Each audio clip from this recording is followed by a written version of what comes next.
Thank you.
Welcome, everybody, to the Saturday night build show.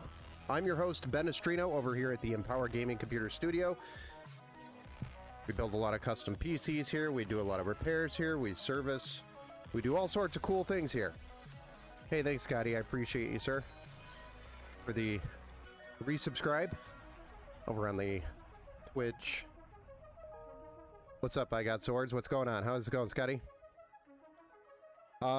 So I had a little bit of a delay start. I hit the live button, and of course, anytime you're in a household with kids and you hit the live button, that means chaos is going to break loose. So as soon as you hit the live button, something terrible happens. So I had to go be what I was just told, the hero, once again today. So much better now. I appreciate you, man. I appreciate you, sir. Max, I can attest to that, yes. As soon as you go live, something happens. So, sorry about taking a few minutes to get back to the stream. And then also, we were supposed to originally start about 5 p.m., but I was helping a couple of different people out with some problems. And it wasn't just you, Scotty. There was more. There's more people. So here we are. We're going to be building Neil's PC off the rip. And then I do, depending on how late it is, I might do a second PC build.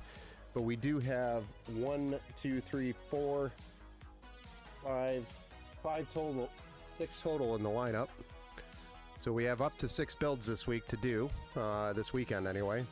I'm not going to be doing all of them this weekend, actually, because some of them actually just came in. So we're going to just be focused on Neil's build and then one other, which if I don't get to it today, it'll have to be Monday.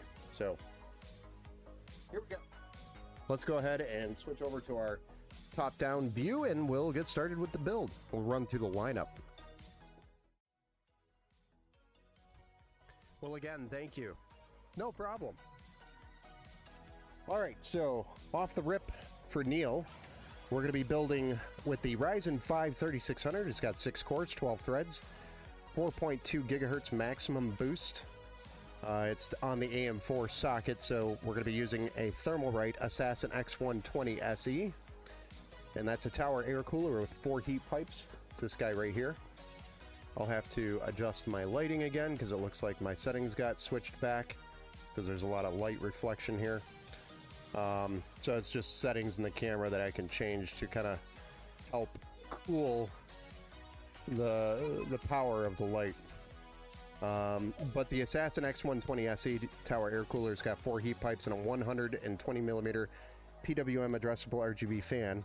And then there's a Gigabyte B450 DS3H Wi-Fi motherboard. You've seen me use these probably a lot, especially through Christmas.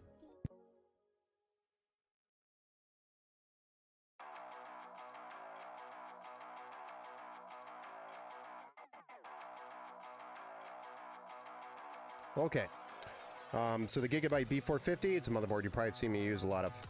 Hey, Dankus Rick. Hey, how's it going? I know somebody's waiting for a build in here. Let's see here. 16 gigs of DDR4, 3200 megahertz RAM.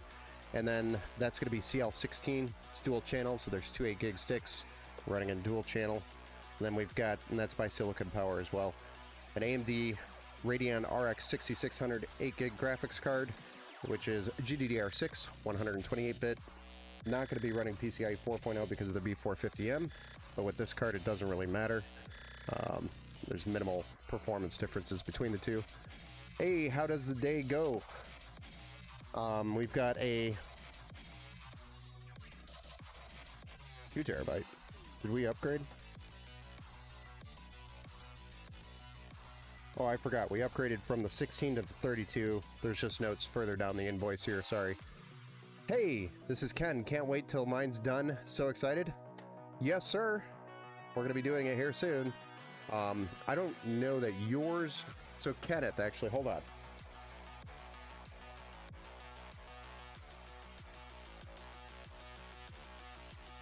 Yeah, so Ken, your build will be, if not tonight, I will be doing it on Monday.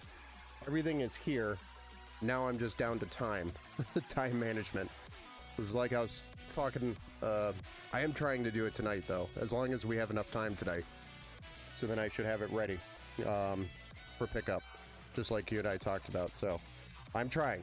But I got to do Neil's first because his order came in first. And then yours is next on the list. So as long as there's enough time tonight, I will be doing your build. Kind of over on YouTube. All right, so this is what happened. After we got the initial build, he had asked to upgrade the RAM from 16 to 32 gigs, and also the SSD from 1 terabyte to 2 terabyte. And I just had added notes here, so we have a 2 terabyte M.2 NVMe SSD, and then we have 32 gigs of RAM, not 16. I was reading from the invoice, not the package. Nice, busy building. Yes, we'll have quite a few streams here, so we'll stay busy this week. And then we're going to be powering this PC with the GN650 watt by Segitep, which is a 650 watt 80 plus gold power supply. I really like these for the price. The case we're going to be building is the Montech Air 100. Hey Neil, how's it going? Welcome to the stream. If anybody else is on YouTube, Neil is over on YouTube watching the stream right now. This is his build over there. All right, guys, I'm going to move some of this out of the way and we're going to get started. Some of these components that we're not going to use immediately.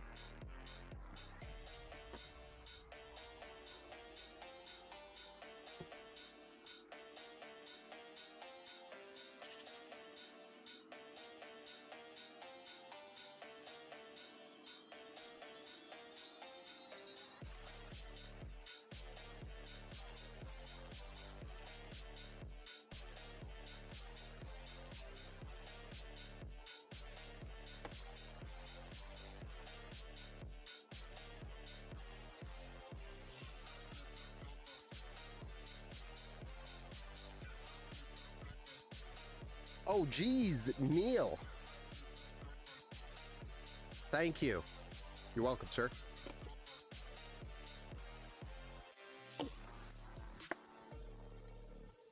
There's sometimes a delay with YouTube between, I've noticed that in streams. I don't know why, but there's sometimes a pretty big, hefty delay between when I say something and you actually seeing it on YouTube, just as an example.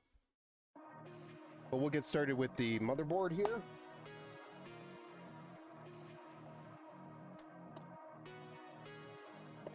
And again, this is a Gigabyte B450 DS3H Wi-Fi. The revision on this particular board is 1.5. So it's one of the latest or later revisions.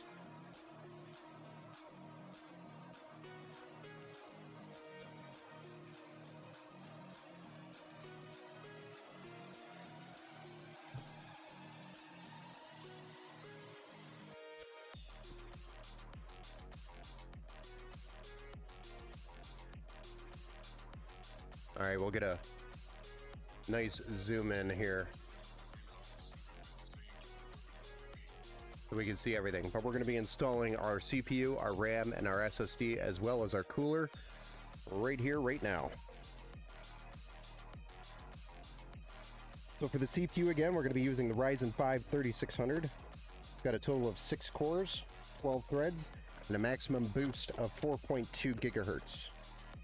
It's a great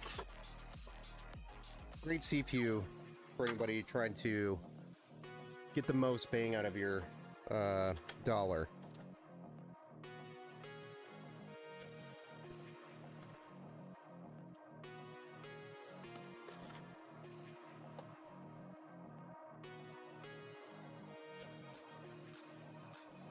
We're just going to lift up the hammer here and then drop the CPU in my hand like this so that the pins are facing up. But you can see there's like a bazillion little pins on this thing, and that is probably the most horrific part of this entire build, is bending one of those pins, because if you bend one of these pins, it's game over. So there is a gold triangle on this thing up here in the top corner. That gold triangle matches this corner here. And that's how you know you're putting it in the right way.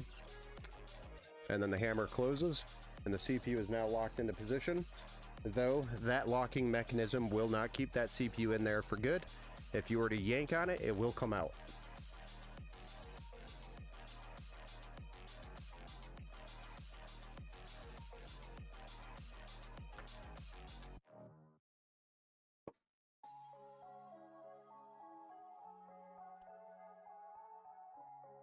All right, we'll move over to the RAM. This is 32 gigabytes of DDR4, 3200 megahertz. And this is CL16, 2 sticks of 16 gigs each.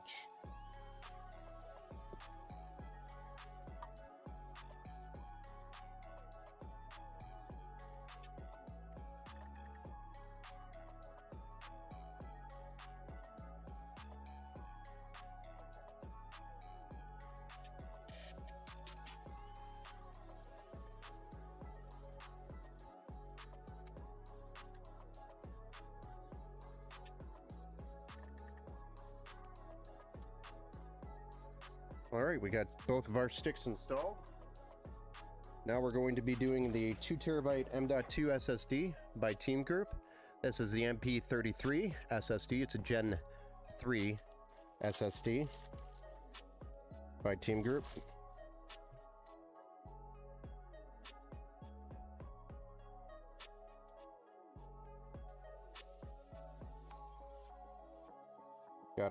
Got it out of its plastic wrapping, and now we're going to get it out of the package. And the best thing to do really is flip it upside down, put a little pressure on it. These ones are a little bit more difficult than your standard, but you eventually get it out. And then Gigabyte, this is not normal for the M.2 screw to be already in the board. For this board it is, but normally most boards don't do that. Usually you got to dig it out of the motherboard box and install it. But this particular model has the screw already on the M.2 stud. All right, so there we go. We've got our CPU, our RAM, and our SSD installed. Now we're gonna get the cooler, which is this bad boy here, by Thermalright. It's the Assassin X120 RSE by Thermalright.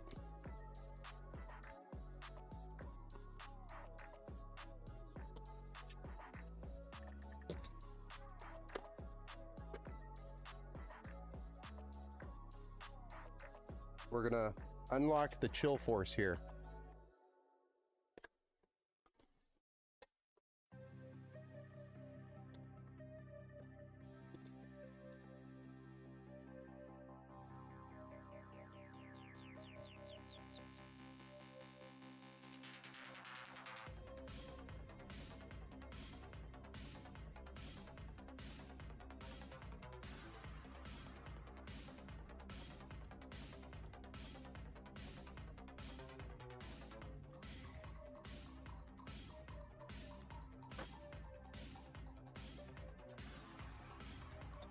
So the first thing we have to do is remove these stock brackets.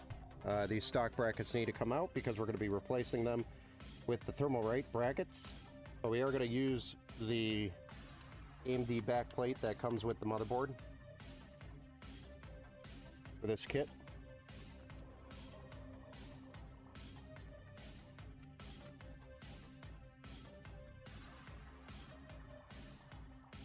And that is right here. Super clean. Yeah, it'll be a super clean build.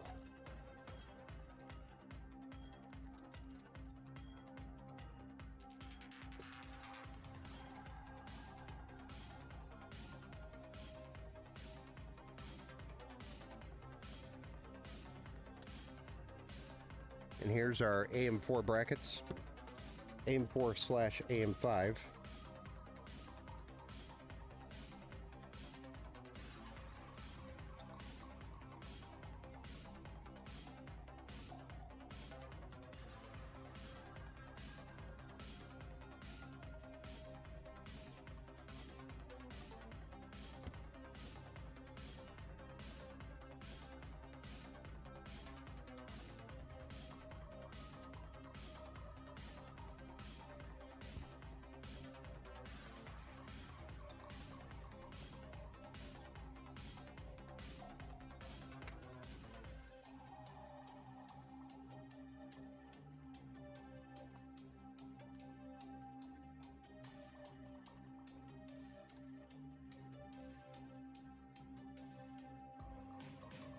And these brackets are what's going to hold the heatsink down to the CPU.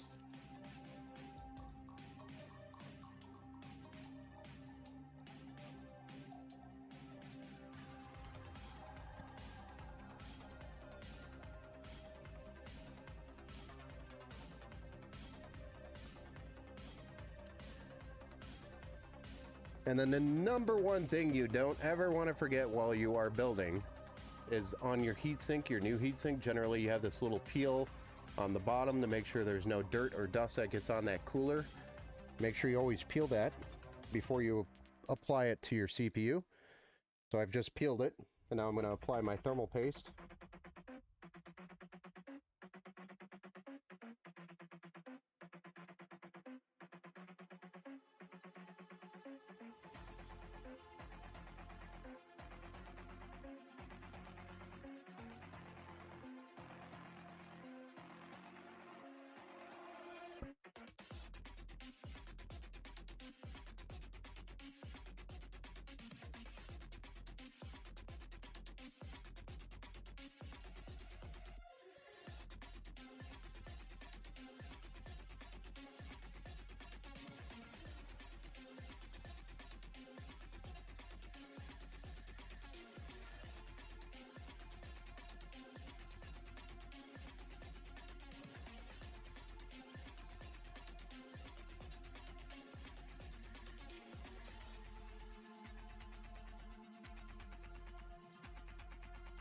There we go. So we've got our heatsink now mounted to our CPU, and it's very sturdy.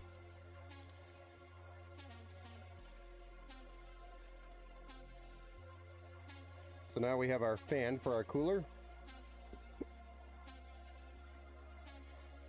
Hey, Woomy Gang. Been a while since I've seen you live. Yeah, it's been a week since the last stream. It slowed down there for a little bit through January and February, but I anticipated that because it's always, you know, it's no man's land between Christmas and, you know, everybody's paying off their credit cards during Christmas. But then you also have tax season coming in. I'm missing one thing.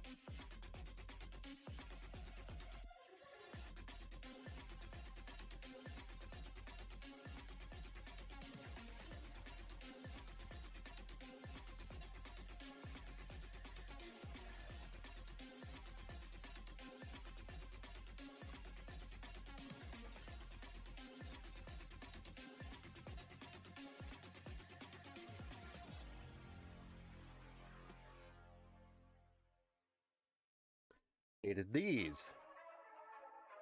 But yeah, during tax season, usually get a ton of builds when everybody's getting their income tax, and then usually right after Christmas, there's a lot of builds, and then right before Christmas, there's a lot of builds. But anything between like the 3rd, 4th week of January and the 2nd up to about the, I don't know, 2nd or 3rd week of February, it's usually just dead, where it's mostly service rather than builds. So I do a lot of service, and I get some time to work on some stuff around the place to catch up on things that I fall behind on.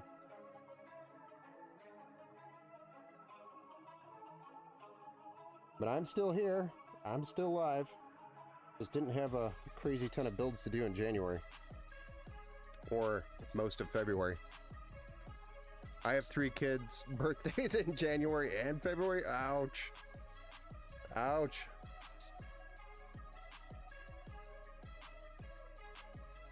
Everyone's got their things, no worries, yeah.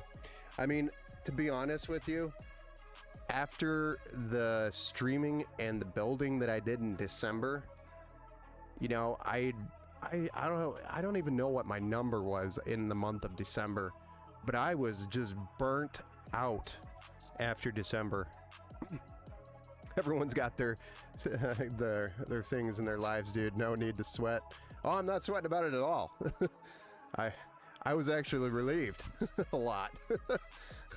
But I was streaming every single day, and I wasn't doing just one build a day. I was doing like 5+, and it was a lot. It was to the point where my feet were just raw from standing, because I stand and build. I don't sit. It helps my back. If I sit too much, it bothers my back. But my feet were sore, so sore. By Christmas Day, when all the orders were delivered, I was just, I put my feet up on Christmas Day, and I was like, I'm done. And then I was done for like a week.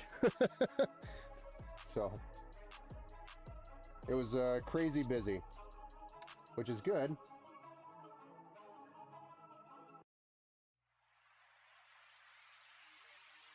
Not complaining at all. I guess it would be like a nice way of complaining, right?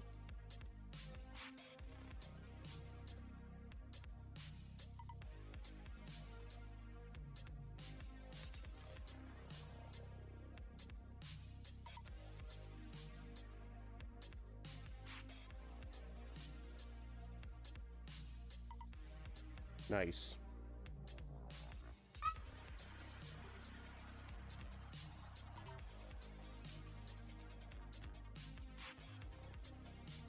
You know, that just... I don't know where these came from, but they need to be just thrown away. Every single one of them.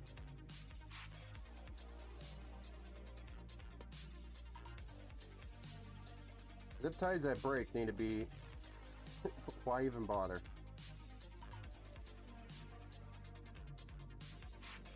Oh yeah.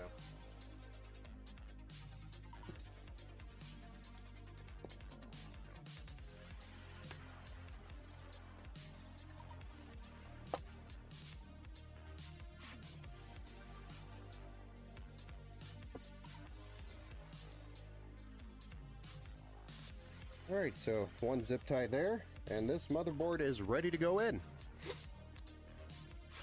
Damn, needs super padded mat like Walmart gets. As an electrician, I hate zip ties with a passion, yes. Because you'll find that random new bag of zip ties where just like 15 of them just break right off the rip. And then you're about ready to just throw the whole bag away, and it saves itself because one actually works, and then you're like, ah, no, I can't throw this whole bag away. Alrighty, I made room for my PC. All my friends are jealous. Nice. We're ready to get the case out for Neil. And we'll get this motherboard into the case.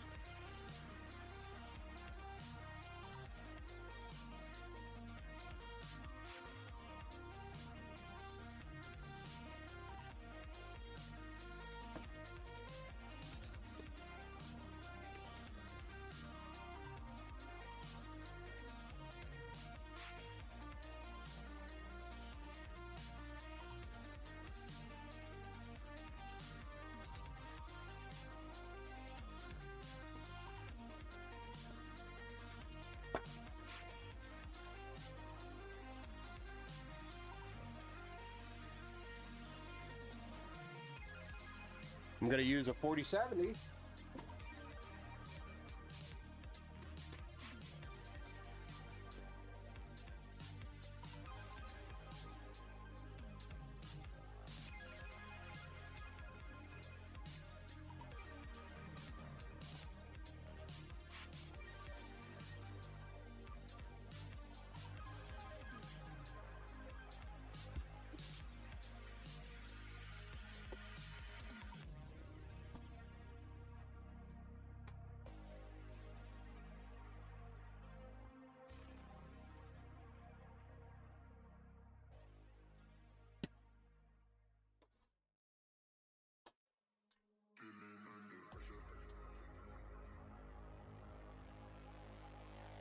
Hey, what's up, Egg Rolled? What's up? I'm going to use the 47. I will definitely shout you out on my channel as well. Nice, nice. Well, we might be building it tonight, Kenneth. As long as we have enough time tonight, I will be building yours tonight. If we have enough time tonight. So it just depends on how long this one takes. And we might just do it. Hey, what's up, Flagout?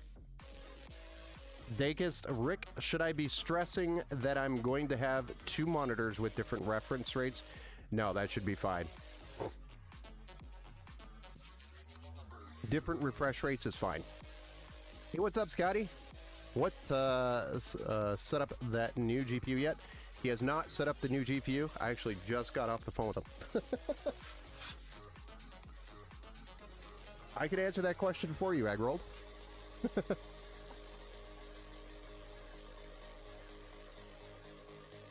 I always tell my sisters, especially when they have boyfriends, I'm always watching.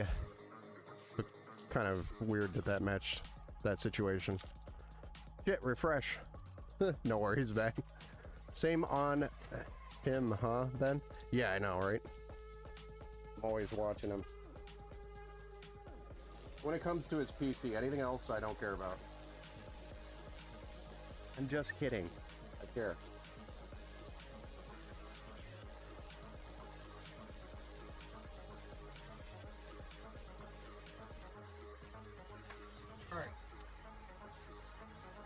We've just installed our fancy backplate here on the back of the case, this guy. That way we don't have any ugly holes where the USB ports are in the back.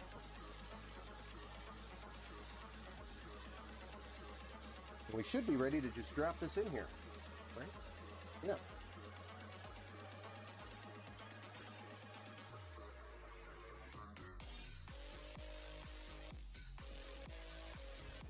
Hell yeah. What you going with? Yeah, he did get a new CPU. He got the best gaming CPU you could possibly get for the AIM-4 socket, which is the 5800X3D.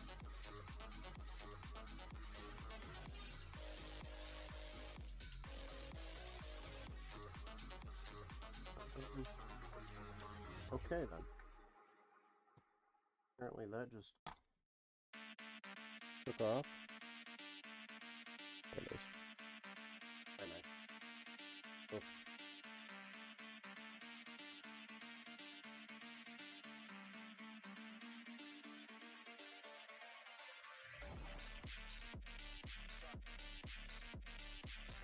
Now we just have a few screws that we have to add, and that secures the motherboard to the case.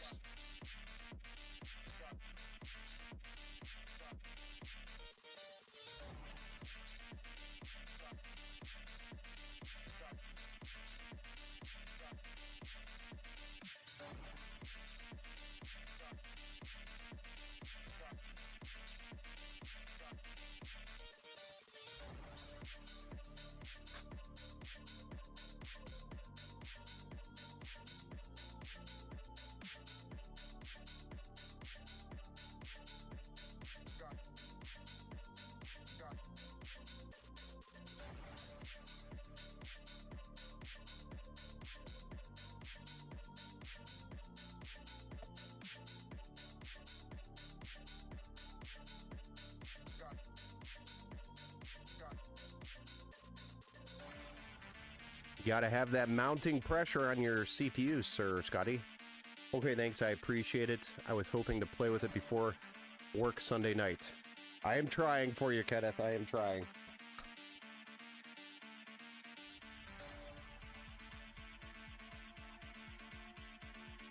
Just so everybody is aware, I know they may not be seeing a ton of chats on their end, but I have YouTube, Facebook, Twitch, Twitter, and Kick chat all in one box. So it might scroll faster than what you guys are seeing. The LTT screwdriver? You got to get an Empower screwdriver. This is not an Empower screwdriver. I should probably make one, though.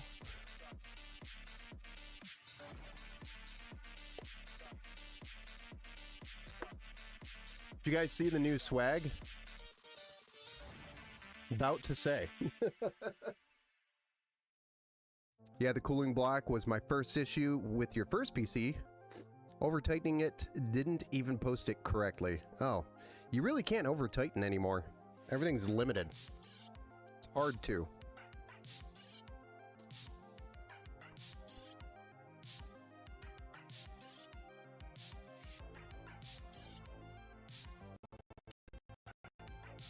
Hello. We might have just dropped some frames there. I apologize. It's the side effect of my B550 motherboard that I'm running.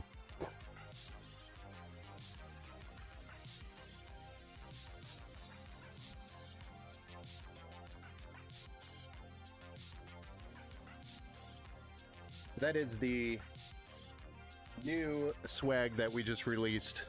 If you haven't already gotten a chance to take a look at it, a couple new designs on there, hoodies and whatnot, at the empowergamingswag.com website. I'm used to dropped frames, no worries. Well, I've got a lot going on my PC, so not only is it the PC that I am doing quotes and estimates and things on, it's also my stream PC, unfortunately. I was doing it on 2 separate PCs, so I could just reboot and not have to worry about closing everything. So I've got about probably 200 Google tabs open right now, and I know my memory's pretty close to maxed out. So, you know, I am going to be upgrading my rig to AMD 7000 series here soon, because I'm going to redo my PC, which will be kind of like a really cool stream that I'll be doing, because it's going to be a liquid open loop build.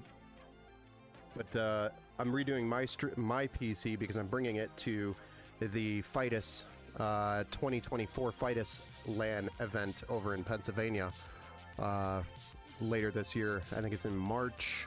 Not later this year, but it's in March. I think it's March 15th. So I'll be there at the event with my PC doing... we got a couple of things that we're going to be bringing with us for giveaways at the event. But not giveaways, they're actually raffles, excuse me. And I'll also have a booth there for servicing PCs and just counsel, I guess. So I'll have a booth. It'd be like one of my first times ever having a booth at a major event. Pretty cool. And we're one of the major sponsors of the event. Can't wait to see a water build. Yeah, I've done quite a few. I just don't normally do them on stream, but I'll probably do this one because I already have or will have a majority of the work done, so that basically we're just assembling it. I'm used to, let's see here, make sure I'm in there for that one. Yeah. Yeah. Wait, they're in Pennsylvania? I might be able to come stop by at the event? Yeah, it's going to be in Pennsylvania. I think it's Myerstown? Myerstown? Over in Pennsylvania. Evening, got the new case coming in Monday. Nice, Army Vet. What's up, man? Welcome to the stream. Hype. Thank you. Thank you, Rick. All right, so we've got our motherboard installed here.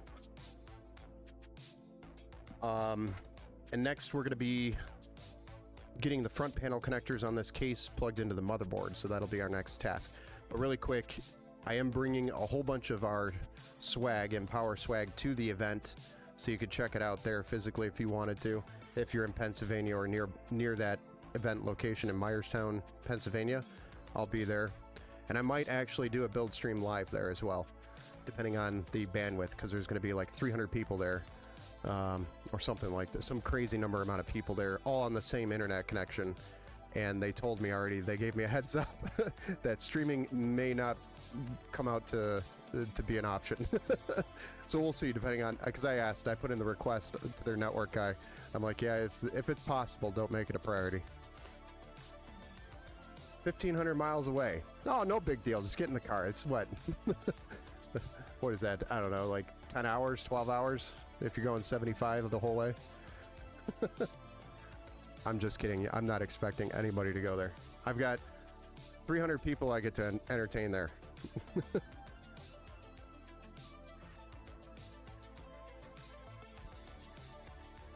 So it'll be pretty cool. Pretty cool event. But it's the biggest LAN party in Pennsylvania. I think there are still tickets there if you guys, if anybody was interested in a LAN party, a 3-day LAN party at a hotel. That is a thing still, and it is huge. And they do all sorts of things there. Tournaments, all sorts of cool things. They get trophies for some pretty interesting things as well, if I remember correctly. I was actually one of the main sponsors last year, but I just couldn't get to the event because it was such a short notice. I didn't have the time to get there, and I was also working full-time at the time, so it just wasn't feasible for me.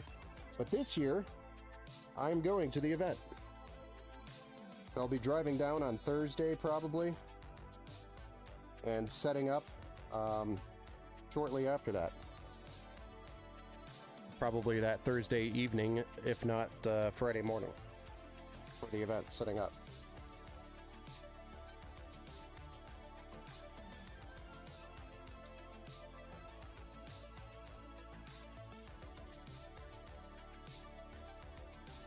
So lots of cool stuff.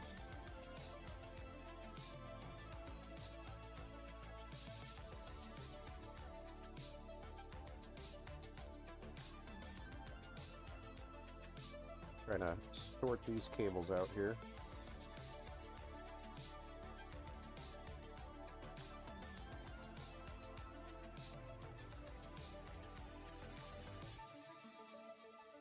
Come on out.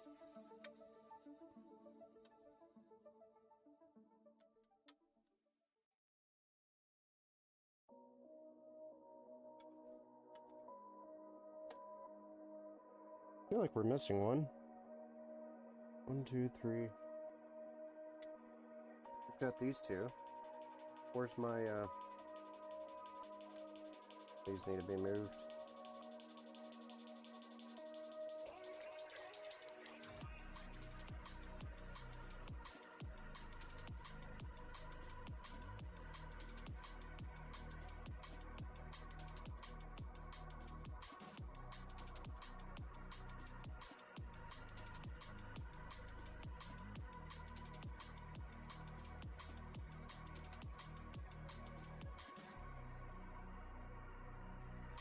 Oh, they're still, it's still plugged in. Duh.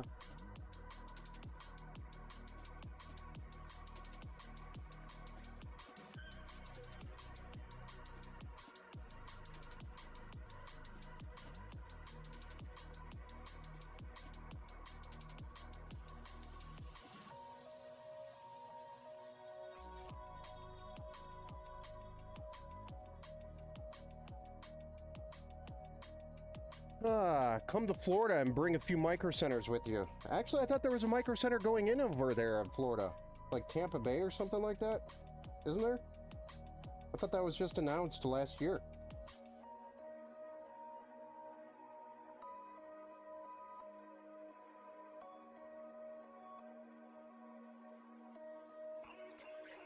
It's not Michigan you should be upset with. You should be upset with 964 miles away. You should be upset with New York. Look at how many micro centers they have. They have like 3 or 4 in a single state. We've only got 1 in Michigan. You want to talk about selfish states? Tell them to share.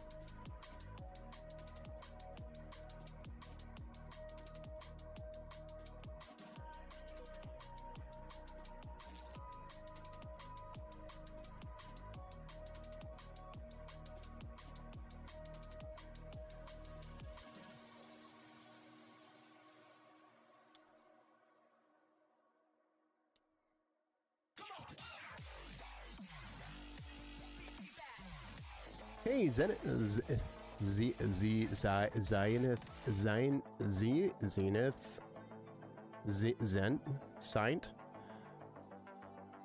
Saintworth? Wraith? I'm not even gonna try. But thank you for the follow. Blacko, what's up? Talking about it. What? New York need to share. Yes. That's what I'm talking about.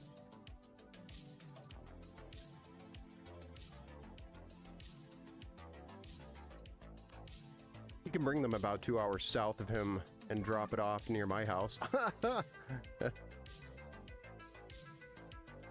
don't know about that. I have driven all the way out to Muskegon to drop off customer builds, so that's about a 3.5 hour trip. Then I've also dropped off to customers over in Ohio.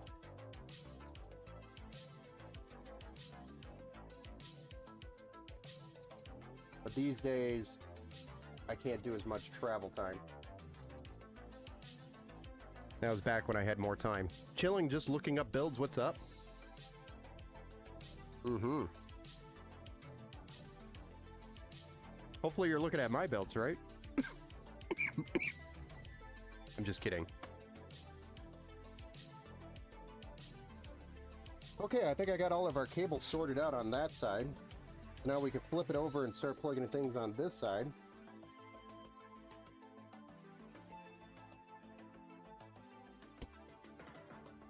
But no, if you are seriously looking for a build, and you want a custom build, and if you have a budget, go to the custom build section on the website and submit your build request, and I'll try to build within your budget.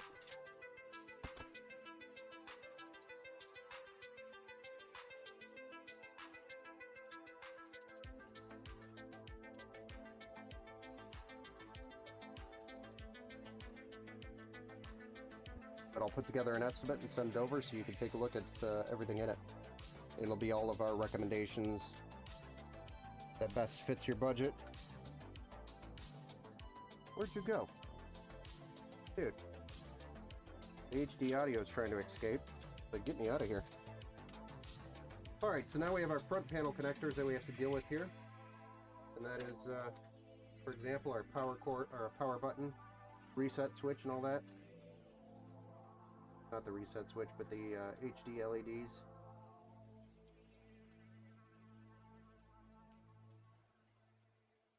The last time I accidentally plugged the power switch into the wrong pins because I'm special. I thought we had a bad power supply for a brief moment.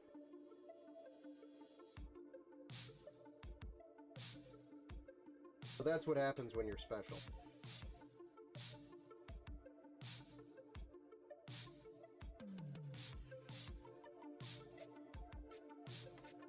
My mom always told me I was special, but I never knew why until then. That's when it all came together.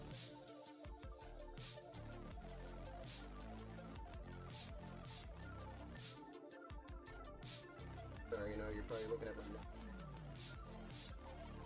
head. Alright, HD audio, here we go. And then we have our RGB connection, sync cable to the hub on the back, and then we can move on to something more exciting, such as the graphics card.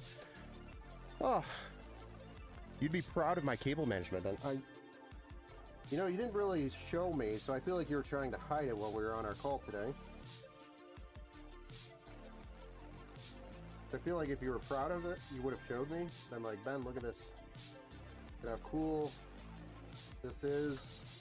Look at the good job I did, but instead you mentioned nothing of it.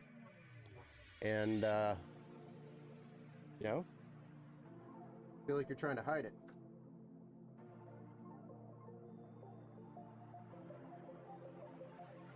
There we go. Some clean cable management there, right? Let's go ahead and pop these out. We'll slap the graphics card in here real quick.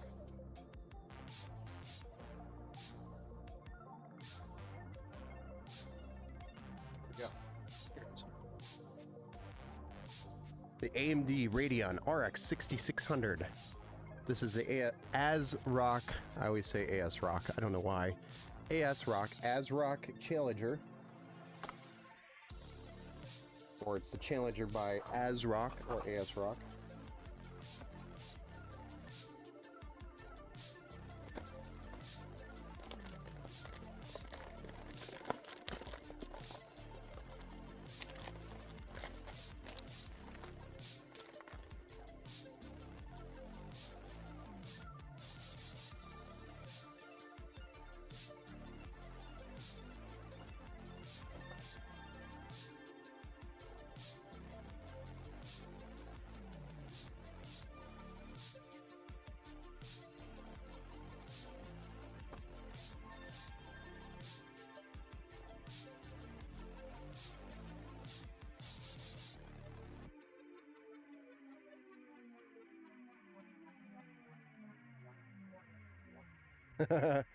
Don't make me FaceTime you midstream.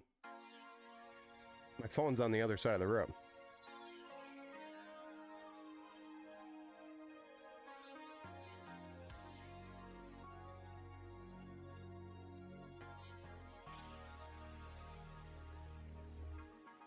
Pixor doesn't happen. Exactly, Takus Rick. That's what I'm saying.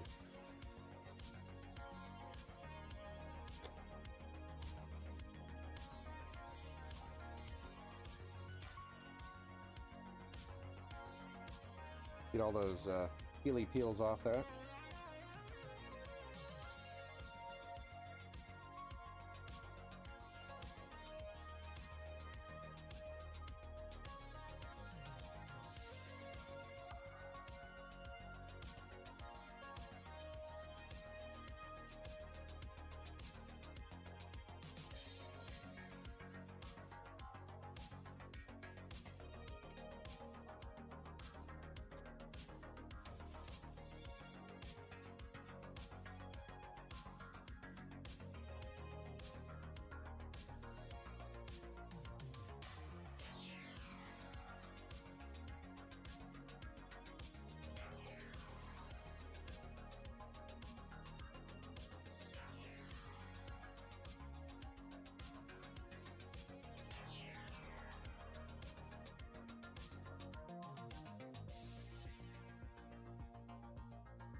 All right.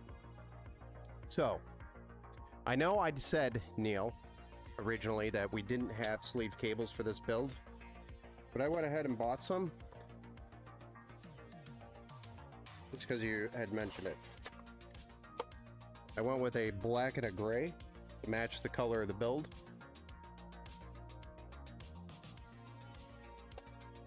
So I threw them in there for you.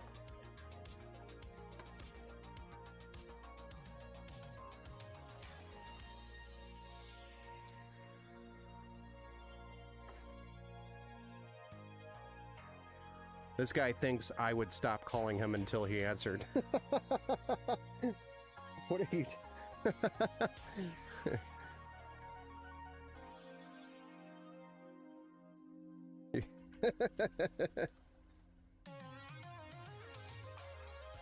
The block button is super easy to push. He's not a friend with me anymore.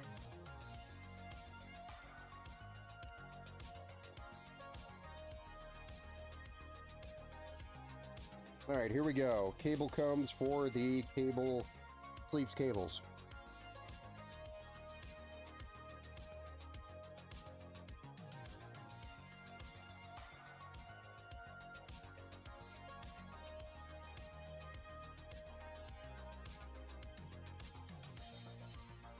And if you ever want to change these out, they're super cheap. They're about $30 a kit. So if we ever wanted to change colors for some reason to a different color of cables, they're about $30 to buy new ones. There's all sorts of different colors you could choose.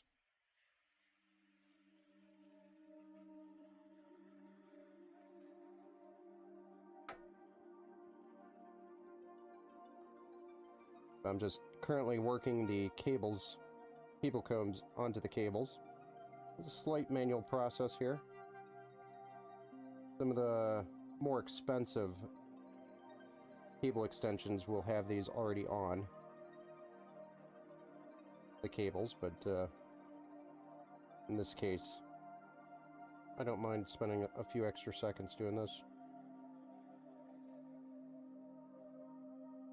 But everybody knows my opinion on cable combs. It's a love-hate relationship. They look so dang good, but they're a pain in the butt.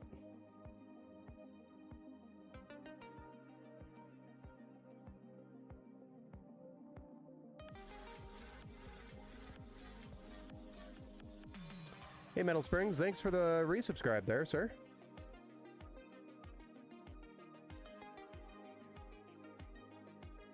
So I'm just about all set up now. I have a new wireless mouse and keyboard, new webcam and monitor now. Just need to snag one of those mouse pads.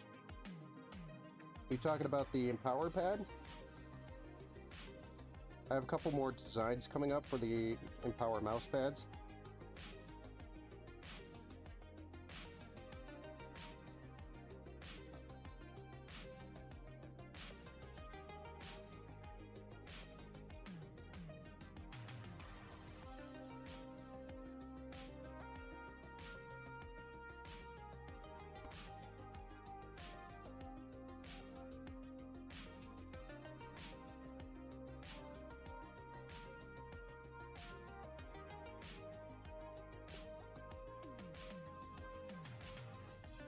Dang it. We were doing so good until that happened. Back on there, too.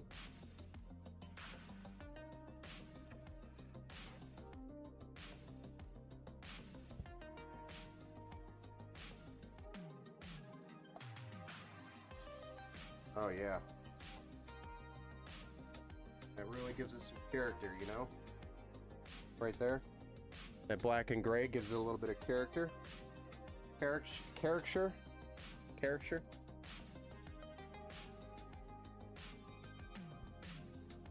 Neil, you have a great build. Yes, sir. The solid build. Gonna provide years of service.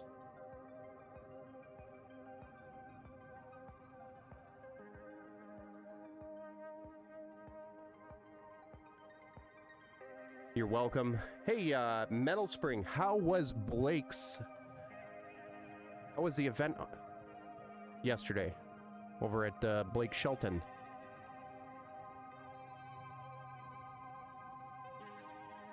Oh, hell yeah, I'm talking about the Empowered pad. Nice. I'm actually going to have a couple new... So number one, I don't know the actual quality of that mouse pad. I did order those, and I haven't gotten my samples yet to test them, to see what I think. So if you want to hold off on that order, because I'm going to I want to check them out to see how good they are before I start recommending them. Because those are new to the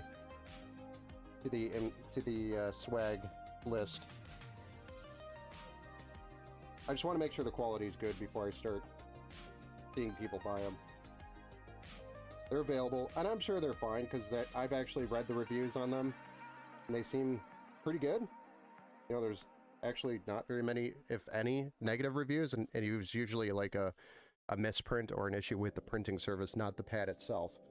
So, I think the pad itself, quality-wise, is going to be good. I'm not really worried about that. I just want to see what the print looks like. That's mostly what I'm worried about. So I ordered the samples. I did manage to find someone a few hours before the show to go. Awesome. I felt absolutely terrible yesterday.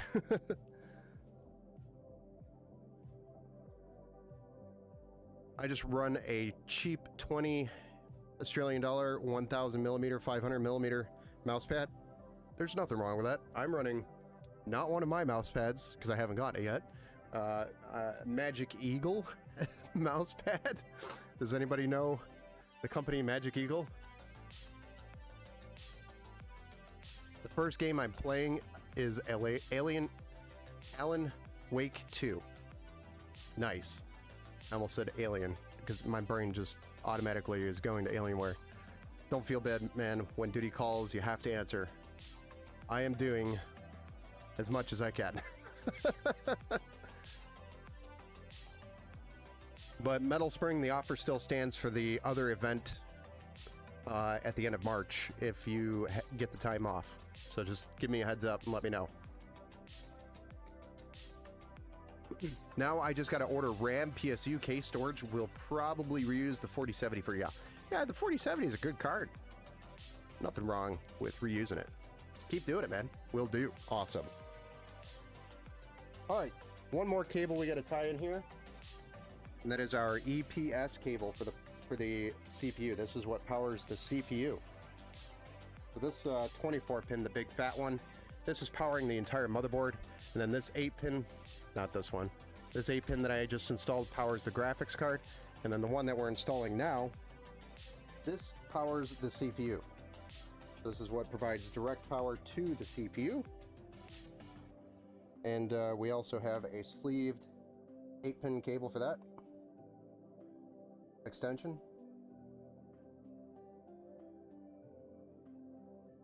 But I mean, the character that these cables bring to a computer is just phenomenal.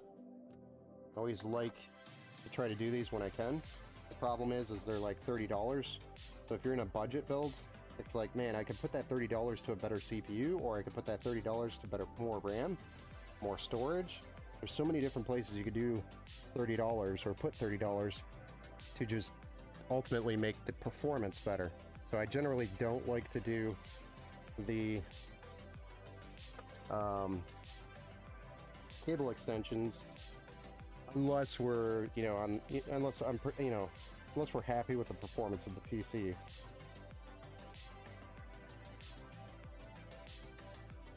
These cable extensions for this build actually came out of my margin because I wanted to make sure Neil got them. He asked about them, and that was after the order was placed. So yeah, there's a trick. If you order a PC with me and it doesn't have cable extensions, and then you ask about it after the fact, you'll likely get them for free. little hack.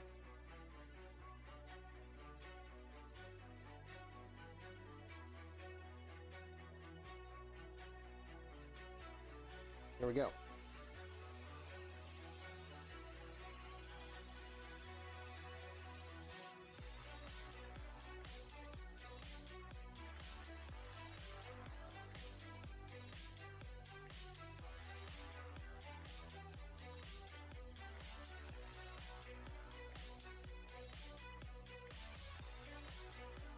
And it was because I just wanted to do this for Neil. Trade secrets, yeah. No, he just asked about them, and I was just straight with him. I was like, oh yeah, the cable extensions weren't included with the build. Then we went back and forth talking about the build, and after I got off the phone, I was like, man, I feel like I need to buy it. I need to throw these in. I felt like it would be a good, like, I appreciate you move.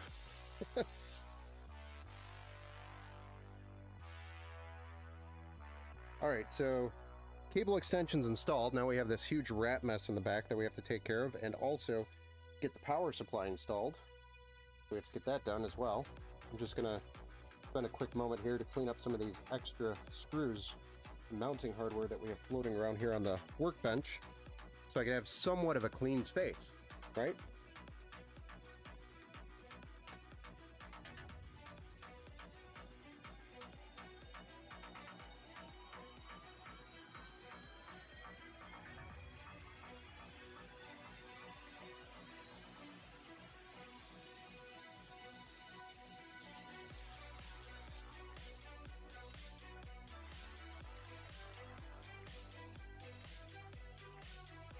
All right, let's do the power supply real quick.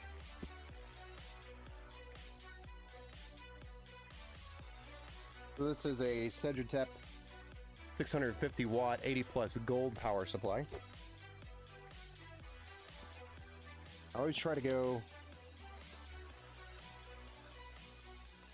as high as I can on the efficiency rating, because over time,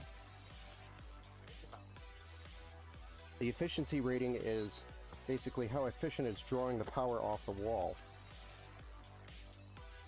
So the higher the efficiency, the lower your electric bill will be. The lower the efficiency, it actually draws more power than what it actually needs, and it's wasted power.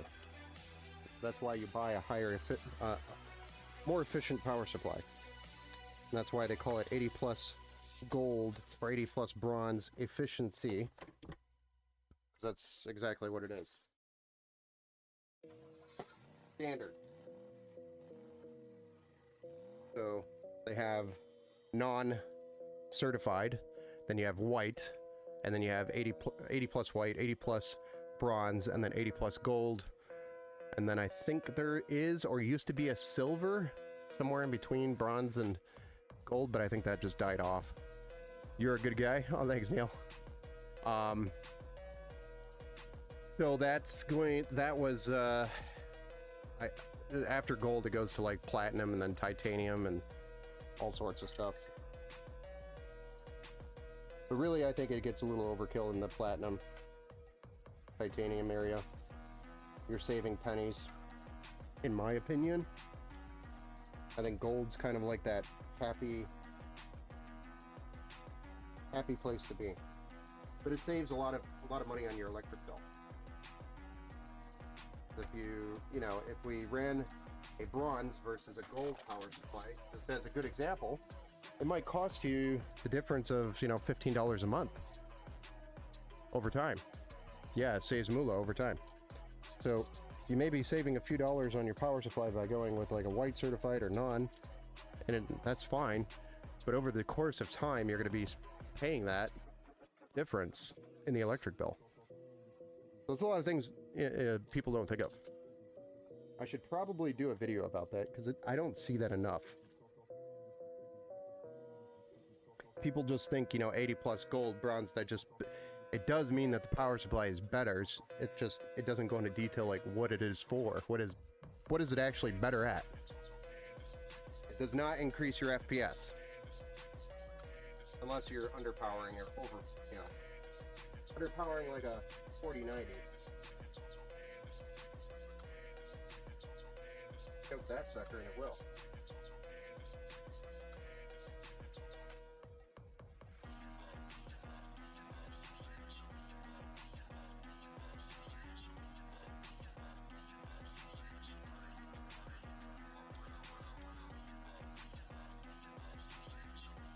All right.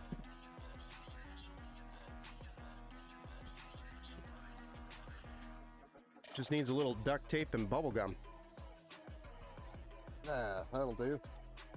That'll do, donkey. All right, power supply is installed now. We just got to sort out some of these cables here. Get the 24 pin to the extension here. Then we have an 8-pin for the CPU. Going somewhere. In here. Good. And then we have a 8-pin for the graphics card.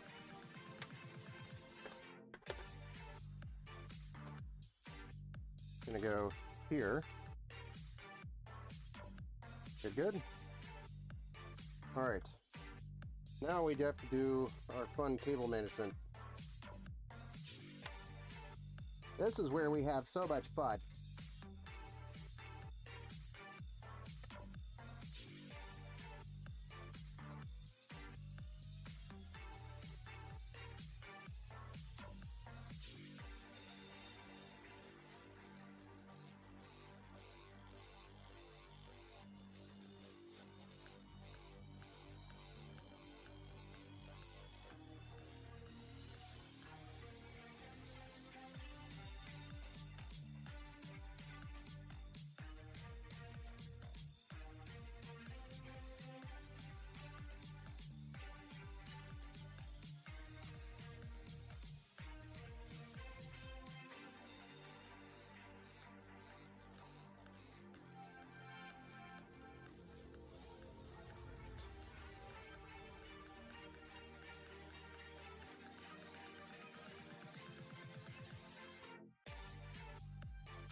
This is the way. Over time, it saves Miller. Yeah, we already went through that. But if it's a computer used that owned by schools, use the least efficient and cheapest parts you can find. Yes, because the government's paying for that.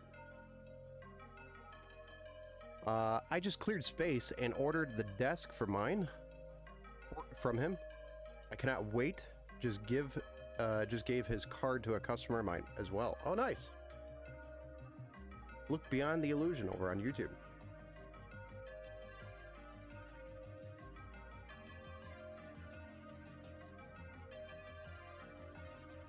You just gave a card to a customer of mine. What are you talking about?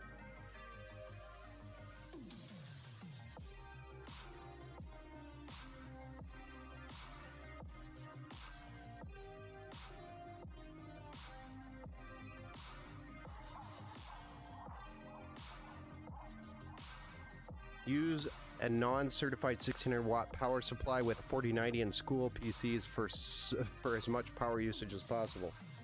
I mean, it would work fine. It's just probably cost a little bit more than the electric bill in school.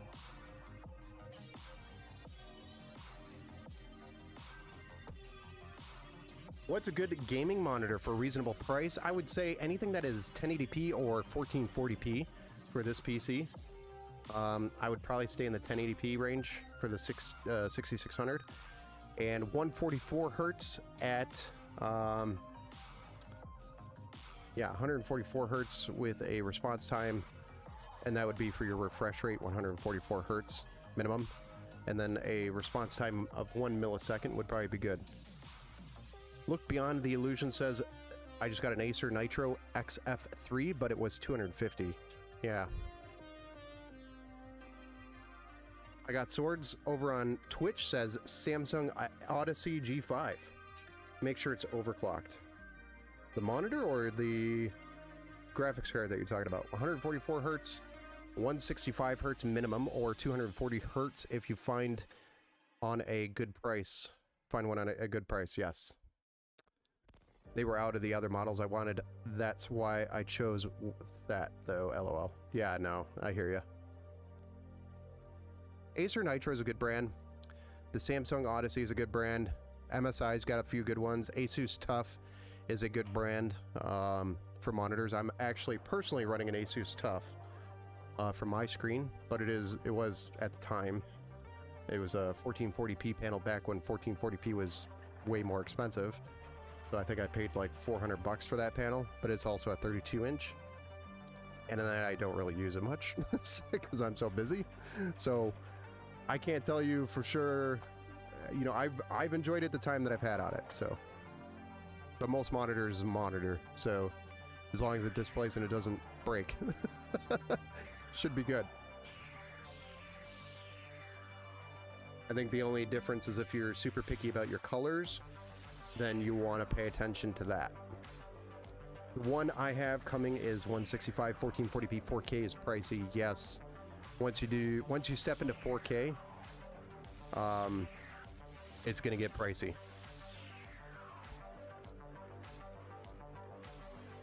OLED monitors look sick, but hella overpriced. Yes, I totally agree with that. 4K is overrated. Not necessarily. I mean, I've played both 4K and 1440p, and there is a little bit of a difference. I do like the smoothness of 1440p because you can get more frames in 1440p versus 4K unless you have like a $10,000 PC. No, I'm just kidding. Like more like a $6,000, beast. And then you could drive 4K no problem at 165 hertz. Maxed out with all the eye candy. That's what I see. Using 4K is the eye candy. You have to want it.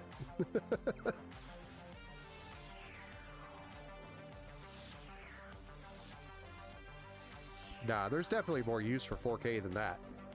4K is really useful, especially for video editing. It's also very helpful for just your day-to-day work because you can put more on your screen. What else? There's a whole bunch of different use case scenarios. I'm just tired.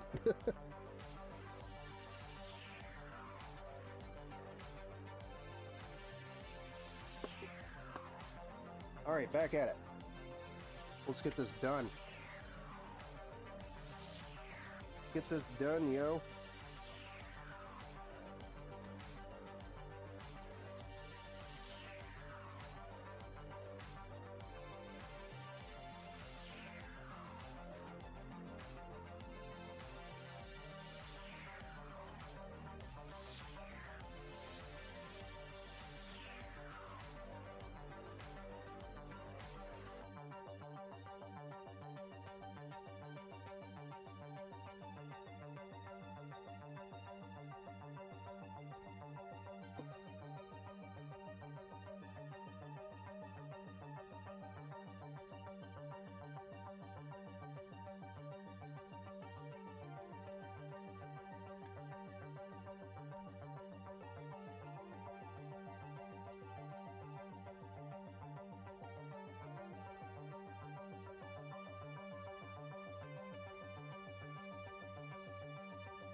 I want to splurge.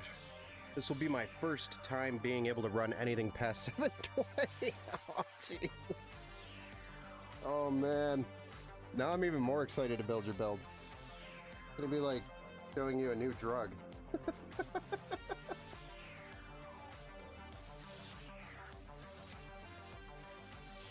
You'll never go back.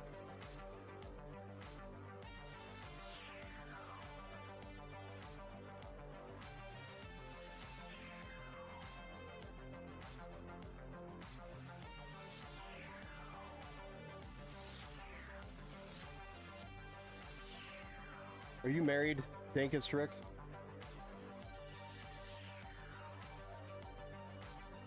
If so, tell your wife I'm sorry. I think you told me you were.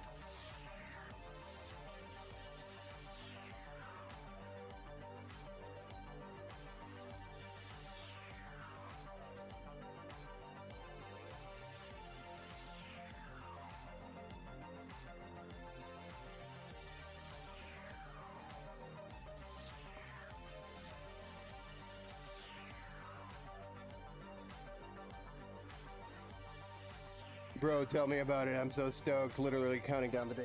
Nice.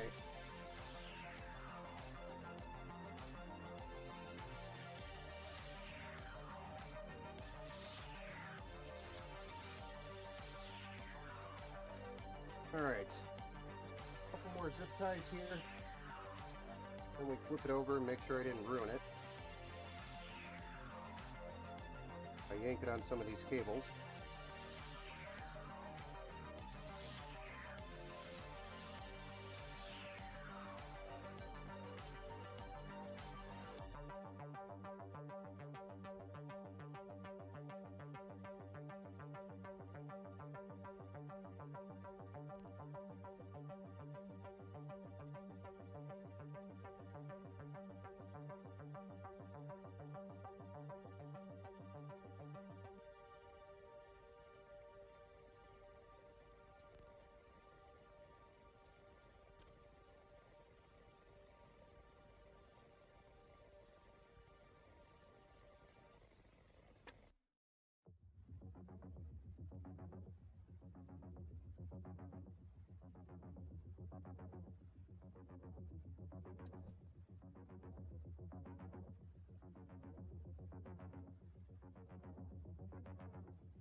And yeah, she's the one that gave me the approval to get it.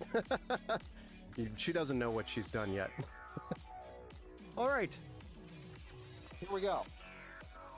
Cable management on this side looks to be pretty good, right?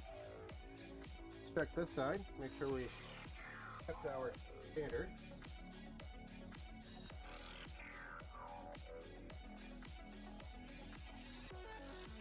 Looks pretty good in here. Stayed in place. All right, who's ready to fire this thing up and see what it looks like? Specs for this build is a AMD Ryzen 5 3600. I'll flip it over so you can see it. But it's an AMD Ryzen 5, sorry, 3600. It's got 32 gigs of RAM, total of 32, 216 gigs sticks. That's DDR4 CL16 Silicon Power RAM on a B450 motherboard with a 2TB M.2 NVMe Gen 3 SSD, an RX 6600, and a Segitap 650 watt 80 plus gold power supply, some cable extensions built into a Montech Air 100 micro ATX case, and the cooler is a Thermalright Assassin X120 SE. And then there's a total of 4 120mm PWM addressable RGB fans in here.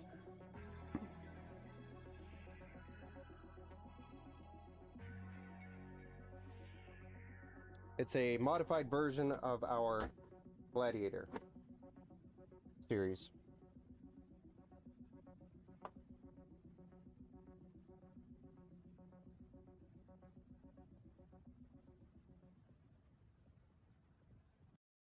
Has Wi-Fi and Bluetooth built into the board, which kind of simplifies things. But we'll get this plugged in and I'll give you guys a side view here in just a moment. You can check it out, see what it looks like fired up the first time. We're not going to go through the setup because I'm going to try to do one more build.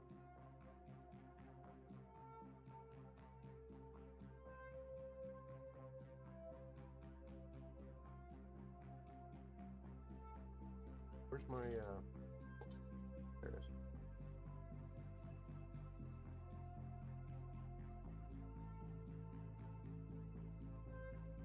But I do still have to do the data transfer for this guy, Neil. For Neil, I'm transferring data off his old PC onto this new PC. So that's where my time constraint's going to be tonight.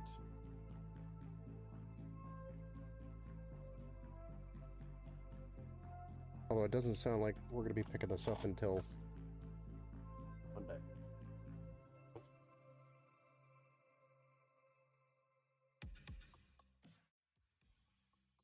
All right, guys.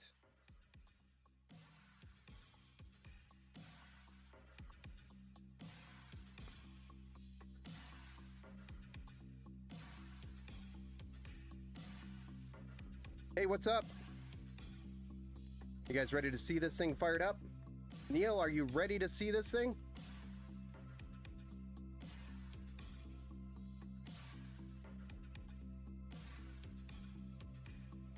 All it takes is one button push.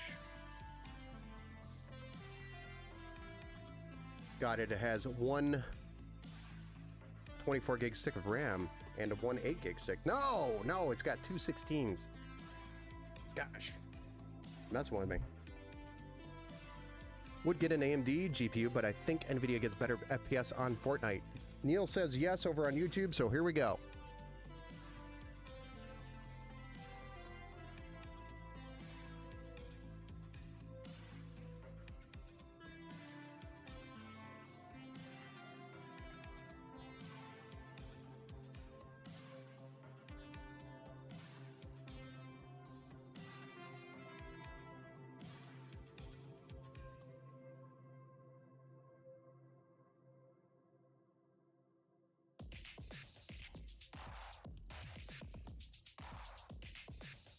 And we have a post.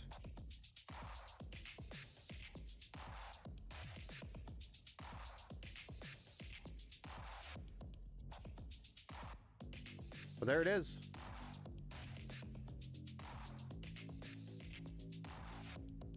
When it's purple, it's no longer Montech, it's Cooler Master. Nice. Nice. We've got a post, so that means we've powered on successfully. The motherboard has posted to its BIOS, and we are ready to go to the Windows installation for the next step on this build. I'll run Windows and get that installed here real quick. Put it over there. Start the link process. Try to start.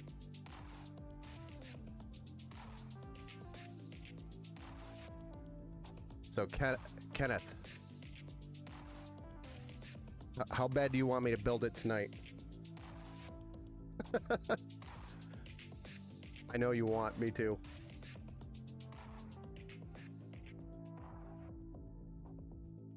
It's just your build might be more of like a 2-hour plus build. So we're gonna go, if we did your build, it would be 10 and 30-ish when we're finishing up. Neil, what a great looking PC. Yeah, this... We'll have to adjust that fan curve. This PC is the part of the Gladiator series, actually, on our website. He just wanted more RAM. So I think this was the Gladiator Tier 2 on our website. And we did add more. We doubled the RAM and doubled the SSD. Please, oh, we'll bring coffee. Anytime I power up my PC, the screen will flicker. If I unplug the display cable and plug it back in, it stops. Doesn't matter what part I plug the display cable in. Anytime I power up my PC, the screen will flicker. If I unplug the display cable and plug it back in, it stops. That might be a screwy display cable. Have you tried a different cable, Misha? I saw you over on Kick, but the chat just kept going. Is now the tier 2.5. Yeah, exactly.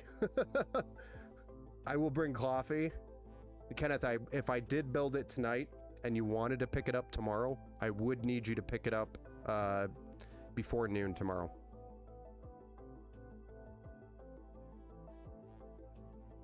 Which I'm sure you're excited to get to it anyway, so I don't think that would be a problem. No, I'll order a new one. Yeah, I would try a different display cable. That's what it sounds like the problem is. But keep me posted on that. This is the weekend. Let's do mine. Let's go. Yes. All right. I gotta finish Windows installation here and then we can move on to yours. We'll do it. I'll have coffee here, don't worry.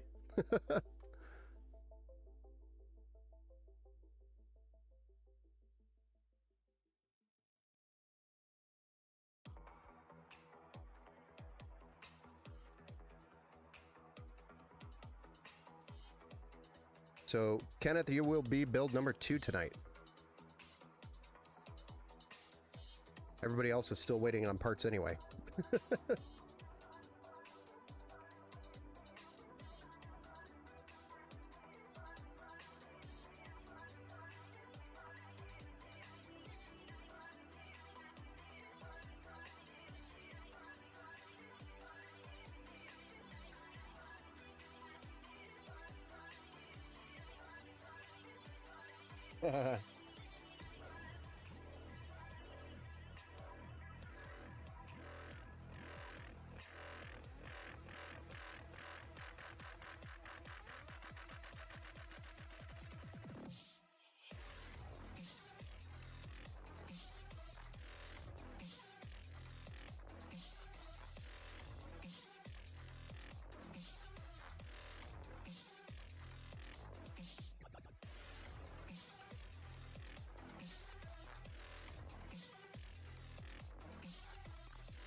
Windows is installing.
Waiting on parts. Yeah, Stankus Rick, we're still waiting on parts.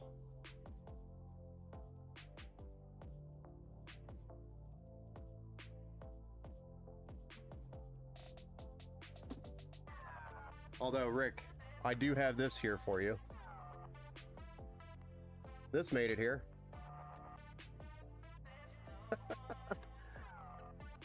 Give you a little sneak peek of your build, Rick.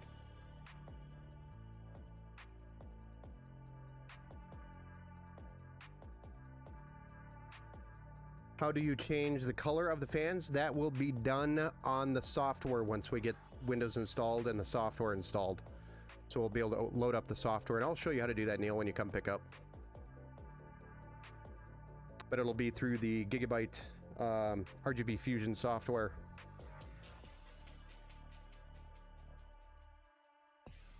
Alpha. You made my night. Okay, I'm glad I did. I made somebody's night. All right.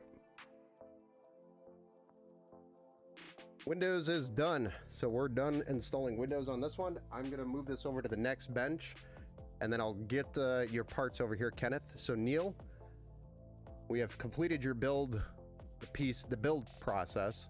Now I got to finish the Windows side, the driver side, all that stuff, and then we're going to transfer the data over, and then it'll be ready to go. So I will let you know, Neil, when it is ready for pickup. But it sounds like Monday is going to be the day that you're going to be picking up.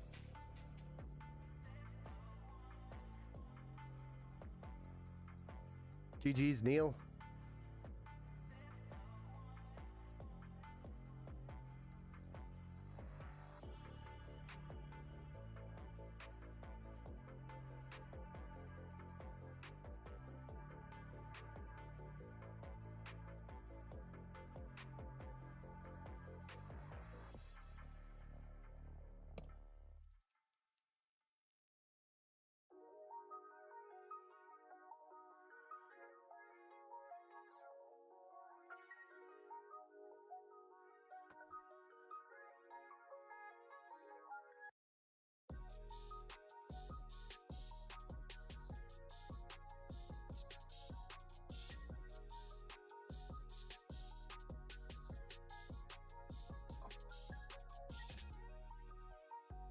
Here we go.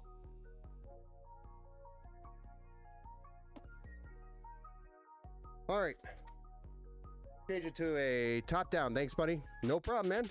Hope you enjoyed the stream. You can hang out more if you'd like. We're going to be building Kenneth's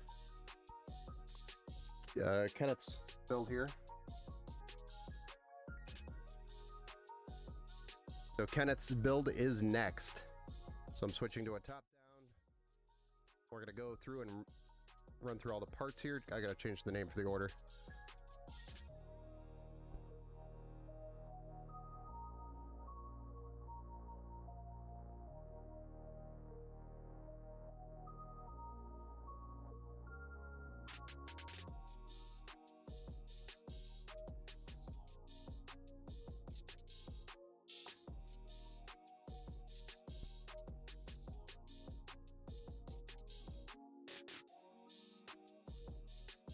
Ah, crap.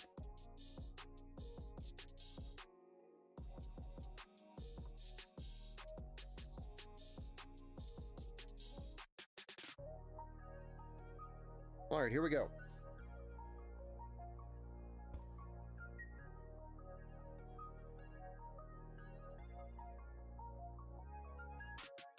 If anybody saw or has been following my posts, this is actually a brand new cooler by Arctic.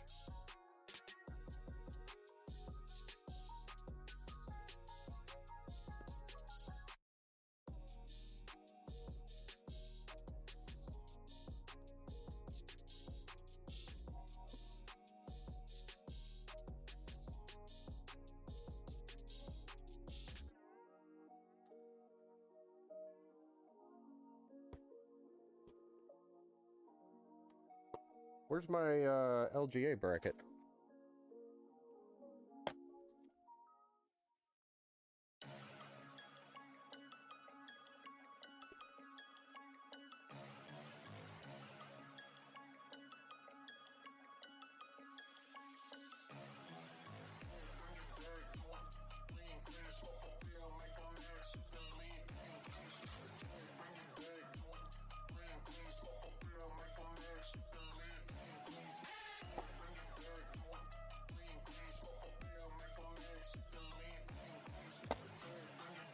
What am I missing here? Kenneth, what am I missing here? You ready for this, Kenneth, or what? What's going on?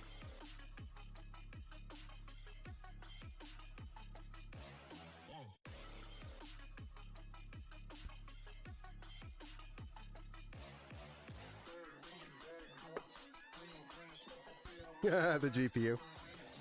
I want to make sure Kenneth is here before we start. Kenneth, are you here? Are you ready? Are we going? Are we doing this?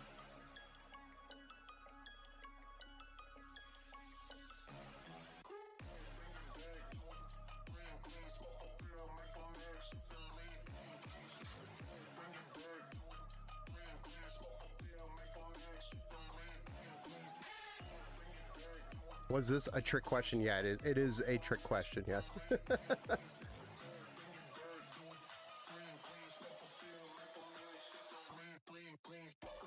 Oh, Misha, thank you for the stars. I actually just realized you sent those over on Facebook. I am very, very, very bad with notifications. That was 12 minutes ago. Thank you, Misha. Much appreciated. And also the like on the stream over there on Facebook. Oh yes, the bedroom heater CPU, yes. Built-in heater.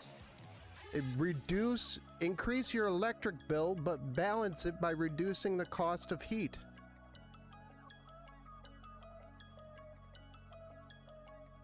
I should be a salesman for Intel.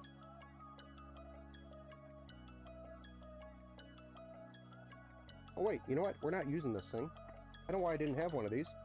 That thing has its own. This will be a very, very, very new, interesting setup. Let's go, Kenneth. Okay, Kenneth, really quick. What's missing here? What's missing?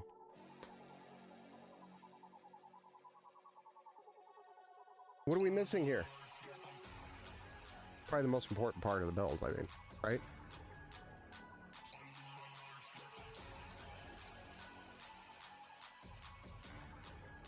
What are we missing here?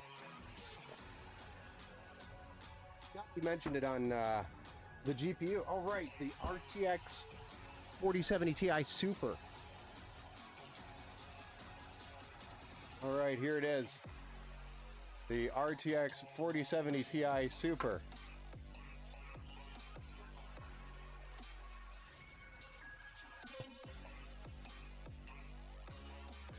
Look at that thing.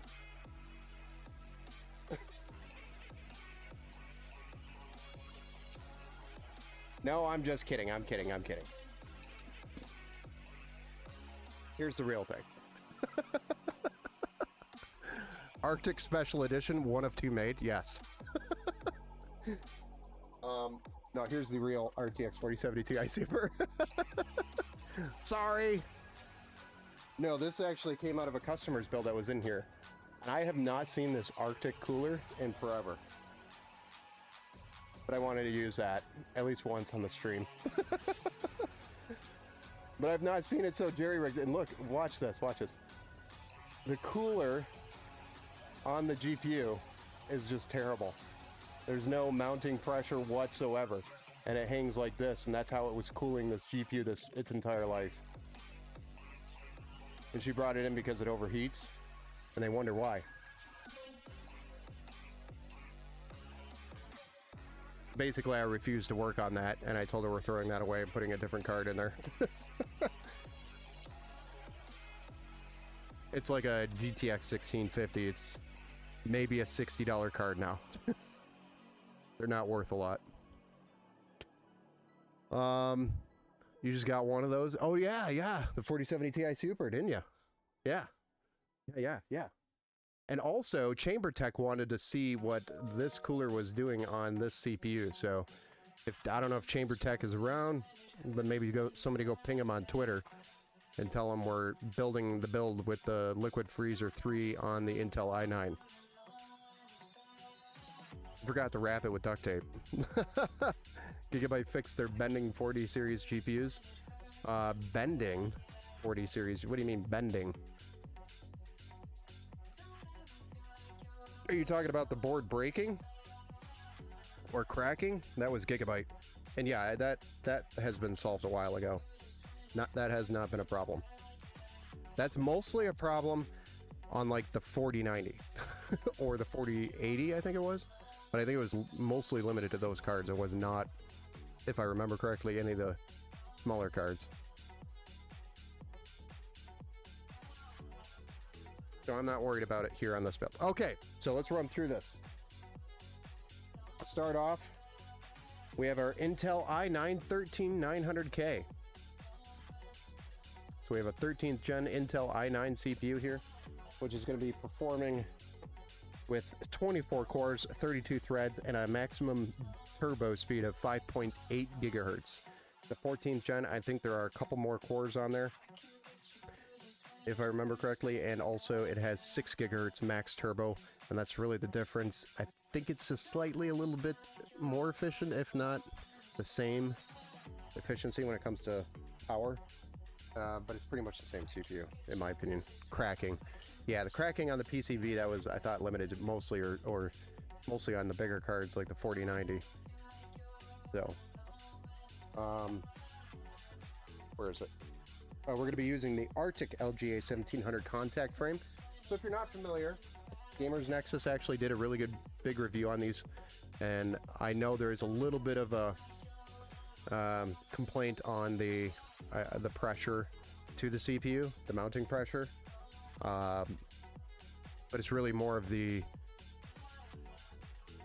contact real estate, so to speak, how much contact it's making with the CPU rather than pressure. The pressure is there, it's just the contact is not 100% on the CPU. So I know that's a complaint, and it's really a design that Arctic is going to have to fix. If they ever do fix it, I'll offer everybody, if we did build with one of these, to go back and fix it, if they ever come out with a revision. So the Liquid Freezer 3, which is a 360 millimeter AIO, just released by Arctic, literally, I think maybe a week or so ago now. I think it was actually this last week. So this is a excellent cooler. It's got 320 millimeter addressable RGB fans on the top, and we get to play with the new tech, the new toy in town.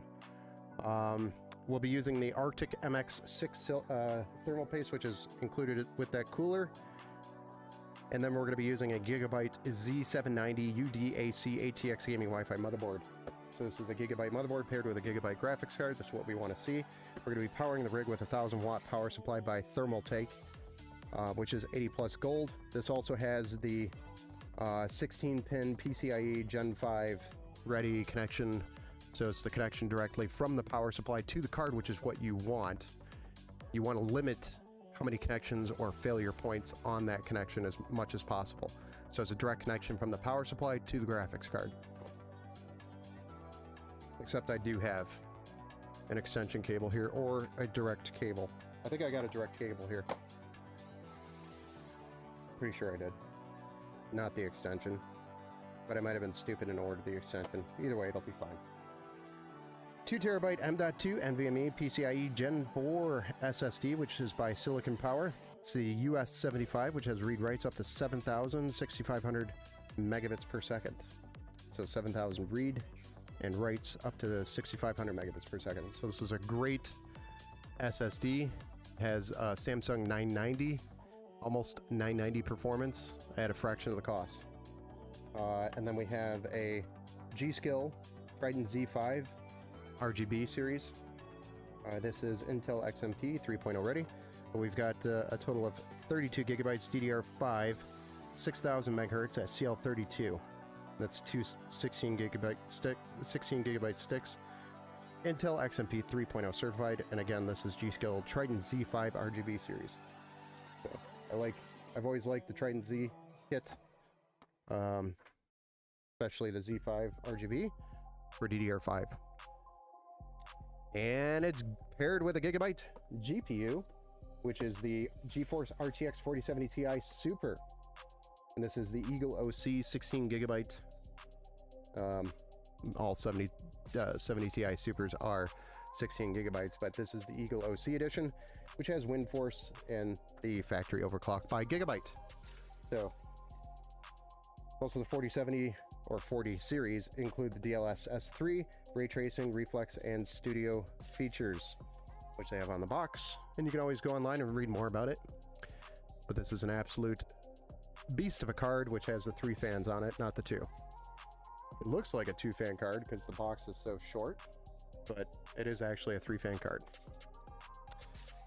Look beyond the illusion. I tried posting SpongeBob doing the giggity dance, but it wouldn't let me. I'm sorry. But yeah, so the 4070 Ti Super right here. Look at that thing. Belongs in a recycle bin. All right, so I just wanted to give you one more look at that kind of thing. I know, I was being funny. I'm sorry. I gotta be funny somewhere.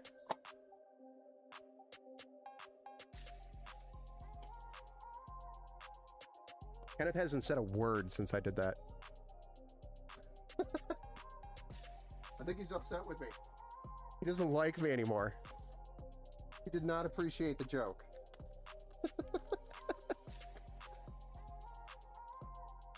All right, here we go. We're gonna get the motherboard out. That was in there real good.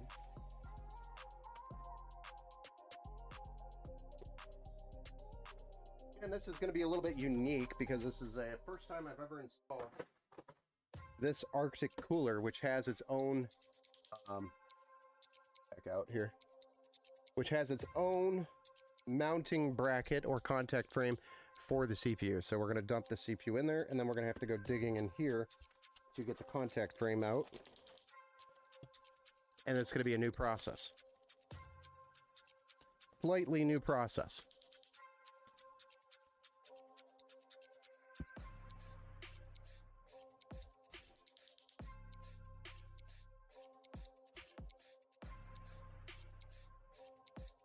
So we're going to get the RAM installed, the SSD installed, then we're going to do the CPU. Or should we just do the CPU first?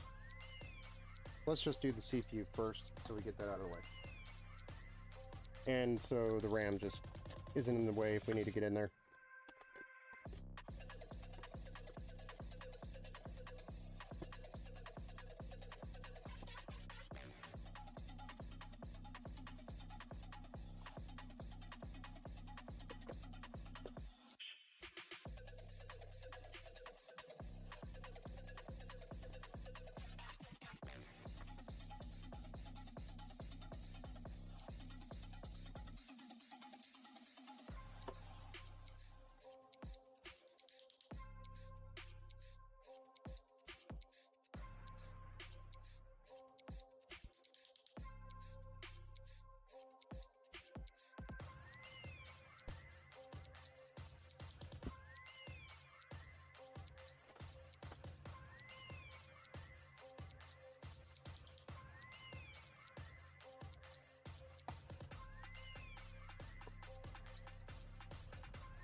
Look at how beefy that slot looks.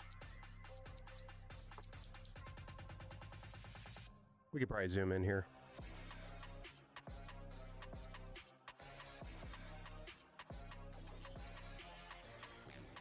If you don't have fun at work, are you really working? I guess I would make it so that you are working.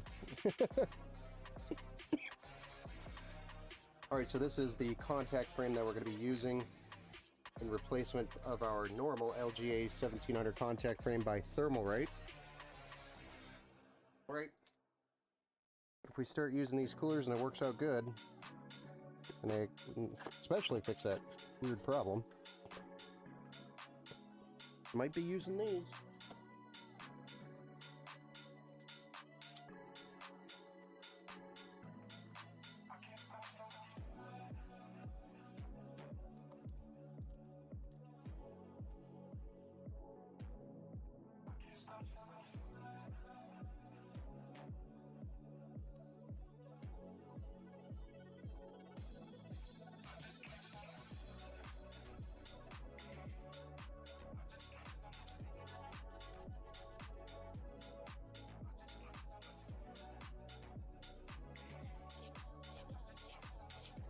Okay.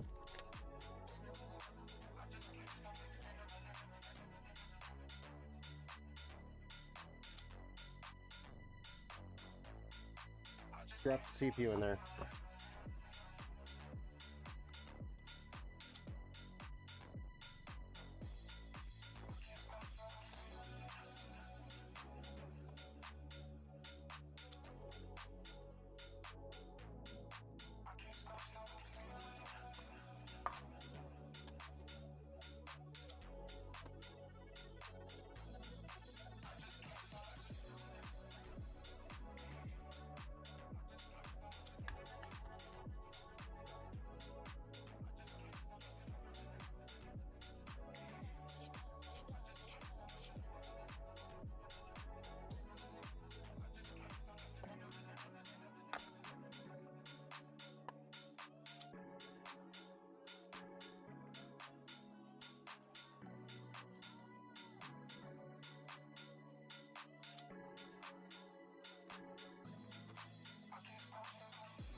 Playing some Cyberpunk, nice.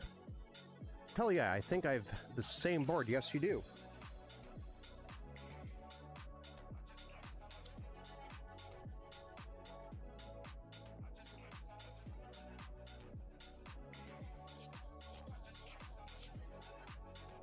Not going to be closing this.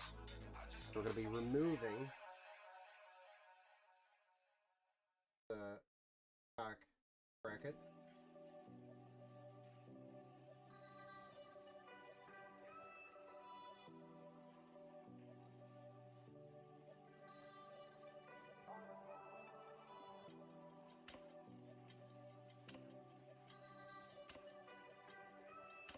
Adding new bracket by Arctic.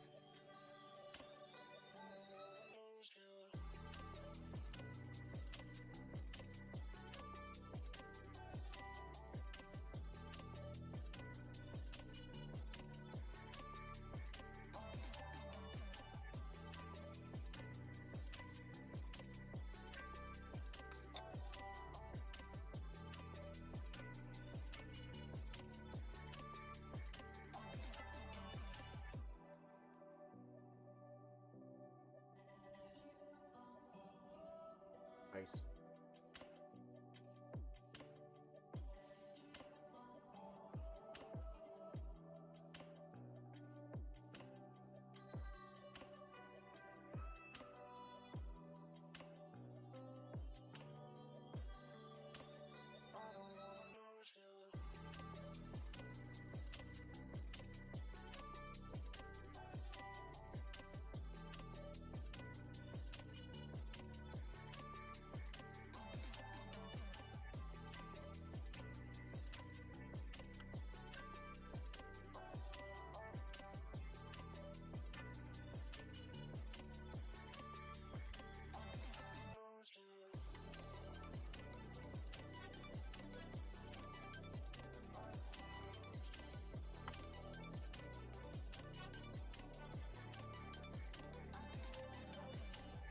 good.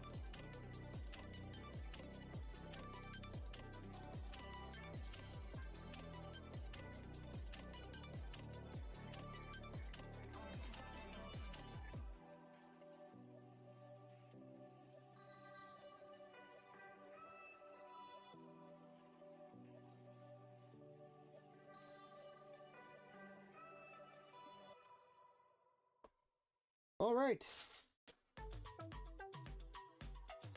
So now that we have that installed, the CPU is secured, their pins are covered up and protected, we can move on to our RAM and our SSD. Nice little preview for me. Yeah, good, kind of, yeah. I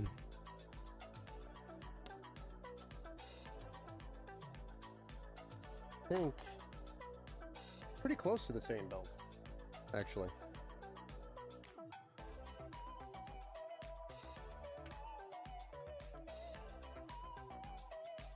It's actually the same case too.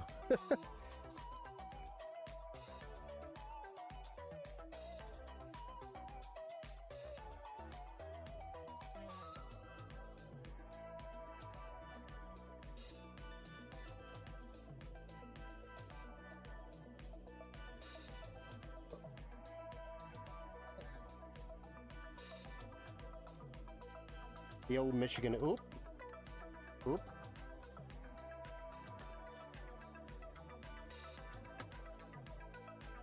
Oop, oop, oop.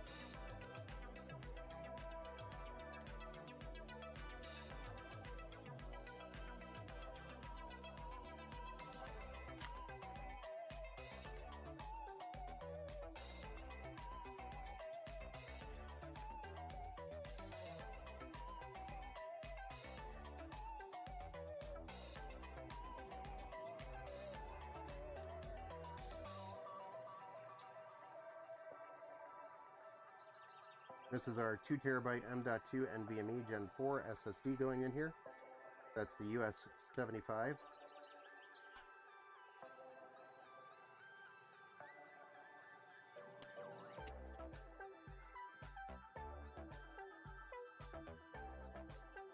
If you ever wondered if you should be peeling these, the answer is yes. Those should be peeled.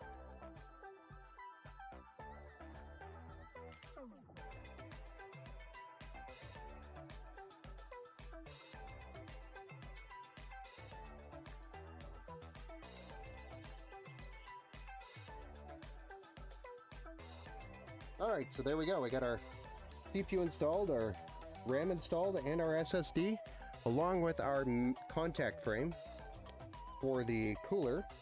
That's all good to go. So now all we have left to do is get this in the case and put the rest of it together. It sounds so easy.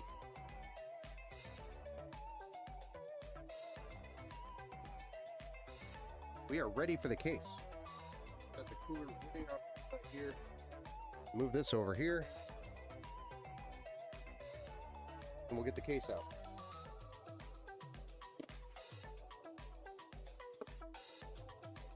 Zoom it out.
Hey Scotty, how's the Cyberpunk running?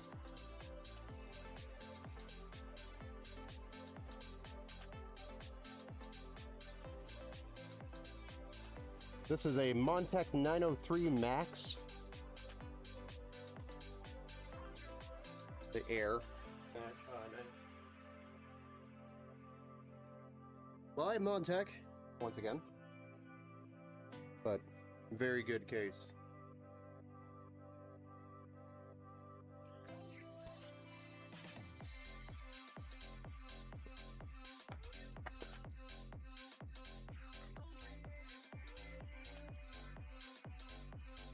Very good because it is wide.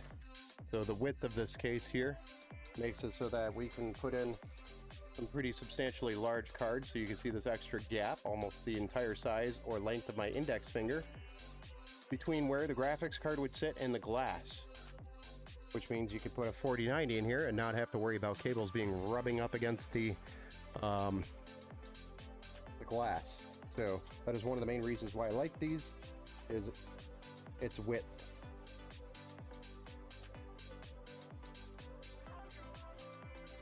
And 37 great frames. Oh, nice. You'll get a little bit more out of that once you get the 4070 Ti Super in there. In Ultra. Oh, nice. Yeah. I can make it go up if I change some settings. Oh, yeah, for sure. For sure.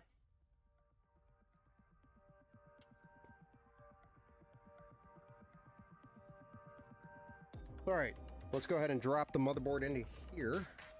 I think we have all the studs we'll need already there. We should, yeah. Make sure there's no peels on the motherboards that I have to peel off. Good to go.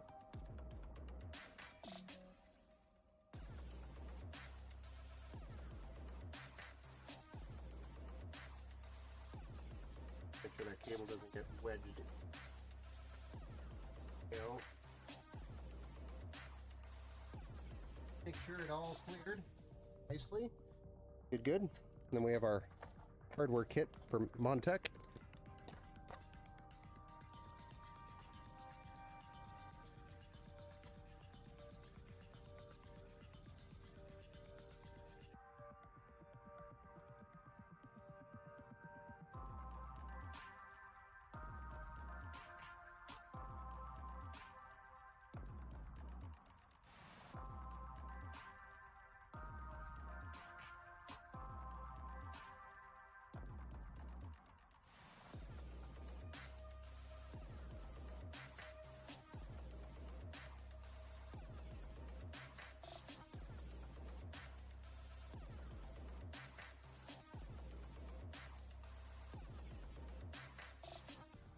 Then we have about 9 screws to mount this board.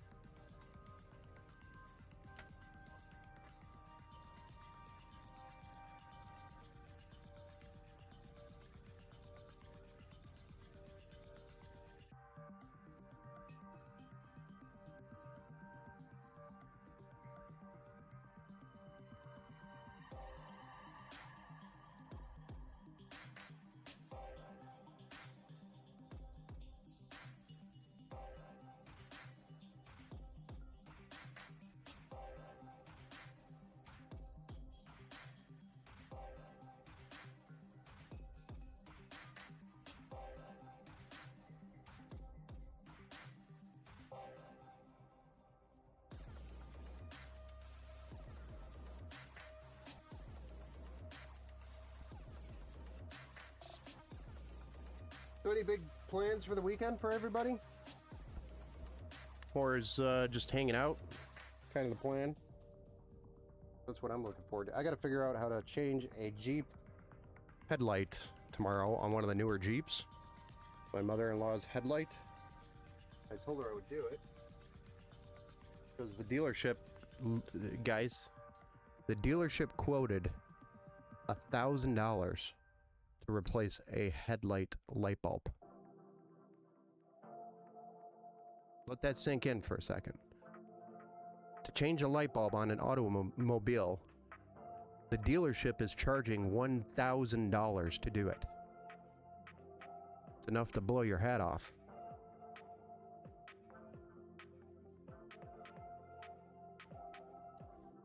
when she told me that, I was like, this thing better be a rocket ship. And it goes to Mars. I could not believe how much she said it was going to be.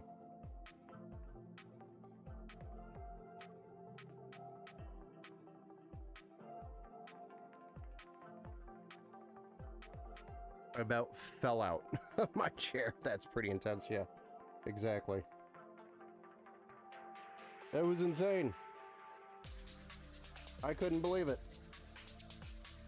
All right, so with the Arctic cooler, we have a pump PWM connection, a VRM, looks like DC controlled, a PWM 4-pin header, and then a fan header. So we have control for our fan, our pump, and our VRM fan. So I'm going to, so our fan is on CPU, then make sure our VRM is option, our pump, want it on the pump header, which is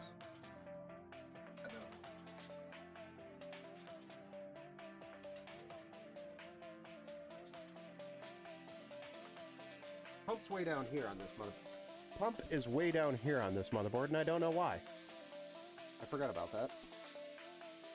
Let's see if we can reach that from the backside. Go all the way down. But can this still... Nope. It's not gonna work. So we're gonna have to make another header of the pump header. We'll make system fan 1 the pump header. Up here in the top corner.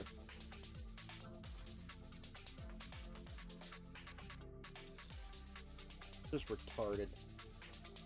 Gigabyte, if you ever watch this, look how stupid this is. Call that the pump header. All the way at the bottom of the board. It makes sense if you're doing like a liquid loop build, but the majority of your customers buying your board is not going to be doing a liquid loop. Especially this board. This is not your open loop board.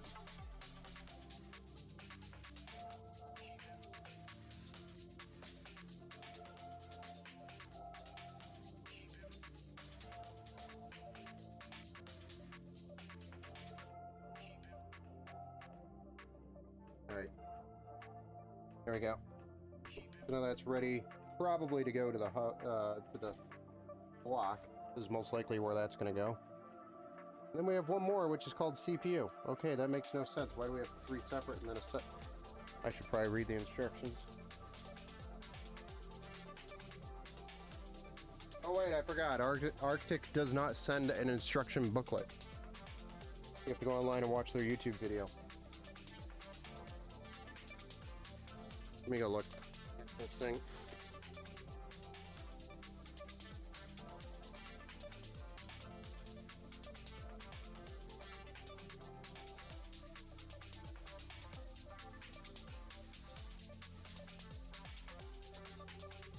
Yeah, there's only one connection coming off of it. And then we have an RGB cable that we have to deal with as well. So I think that's it.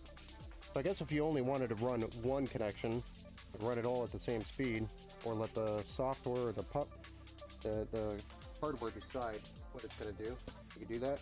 Or you could run this and be able to change, which I would prefer, change the fan speed versus the pump speed versus the VRM fan. All 3 of those, I would say it's better. Nice, you're on Kick too. Yes, sir. I'm on Kick. I don't have a huge presence there, but it's there, you know, kind of slowly growing. Feel free to join the train. But I'm on Kick, I'm on YouTube, I'm on Twitch, I'm on Twitter. Did I say Facebook already? What's your main? Probably YouTube or Twitch. I'd say Twitch is probably the main platform that people follow me on. But YouTube is growing rapidly. I don't know what's really changed about YouTube. I posted a couple extra like how-to videos and it's kind of made a big difference. So something I gotta actually focus on and continue doing.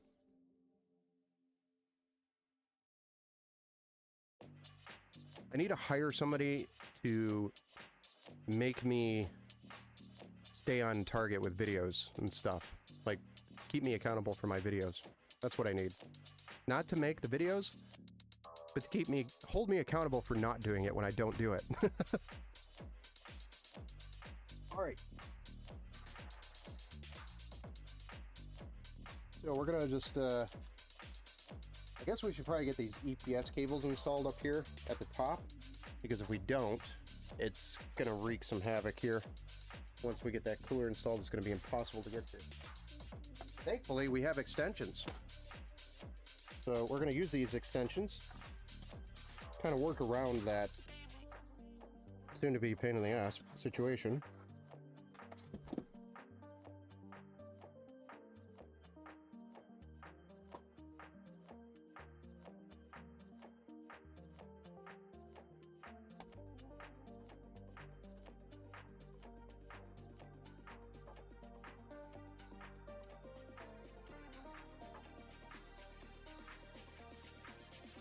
We need our 8-pin EPS cables. They're going to be these guys here. But there's going to be 2 EPS cables for this.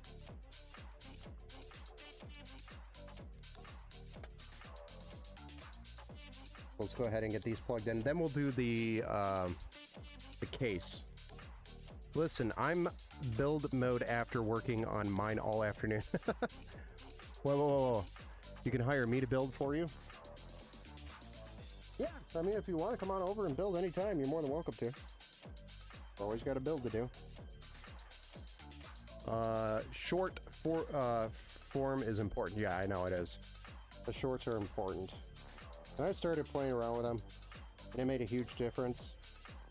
But the ones that, like, benefit my, I guess, that I see the most quality follows on are my help videos, like, for example, my Gigabyte motherboard video or my DDR5 motherboard, DDR5 video that I have on my YouTube channel. Those two probably produce the most follows or subs on YouTube than anything else. And all it is because I'm providing free information. That's good to know. Would love to learn a few things about building. Yeah. Always got builds to do.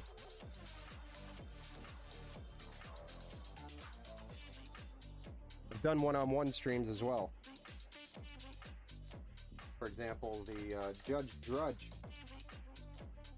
Escape from Tarkov streamer on Facebook and Twitch. Built his PC here with him, one-on-one. So I do that kind of stuff, if anybody's interested.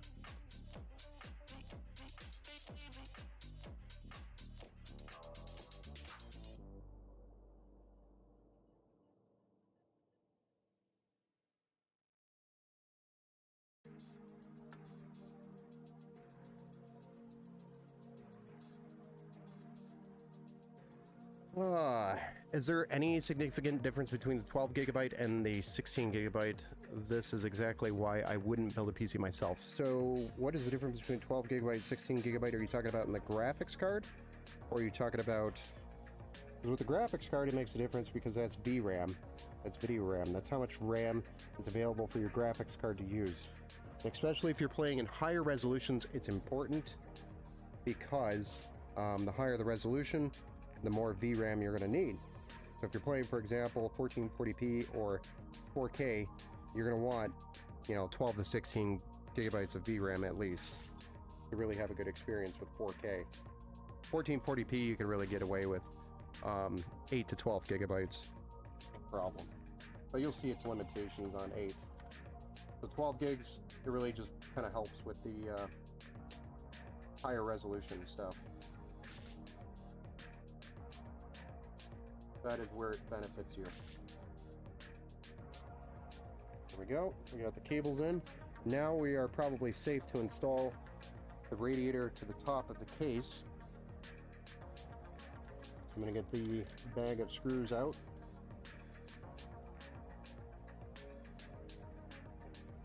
So we can get started on that.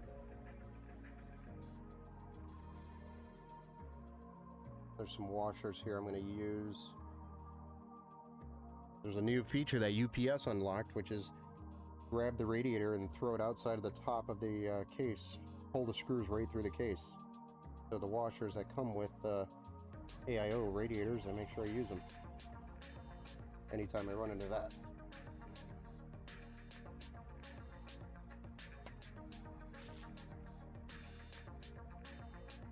So this is basically just going to slide in here to the, holy crap, it's tight. Hoping it's going to fit. Holy crap, this thing's tight.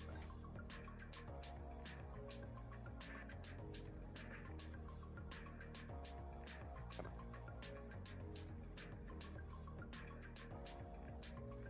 Alright, well, we won't get to see the UPS cables very well. That's okay. Up here in the corner. That's a tight fit, but it fits. It's snug. Whoa! Alright, where are you going, bud?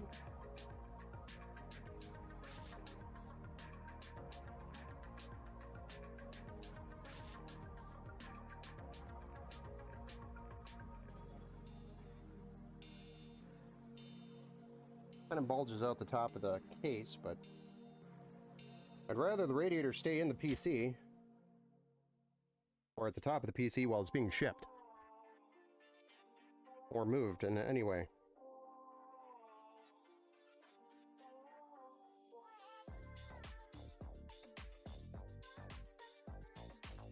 Where's the comments coming from? Kick, on the Kick side.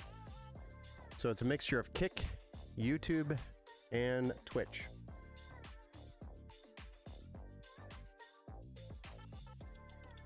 Question, the Woomy Gang. Can you use ASUS motherboards for AM5? Yes.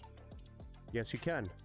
And if you're talking about the AM5 issue from ASUS a while back, that problem has been solved. So if you're using an AMD CPU on the AM5 platform with an ASUS motherboard, the problems with the CPUs burning holes into themselves has been solved.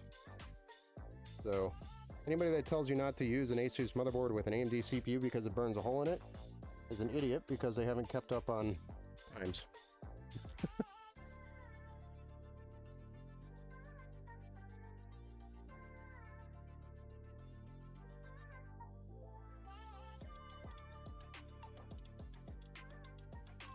Yeah, most of the time when you find a hardware issue like that and it goes virally public, the manufacturer is going to have a very fast solution out there. I got all three of them pulled up. Oh, nice.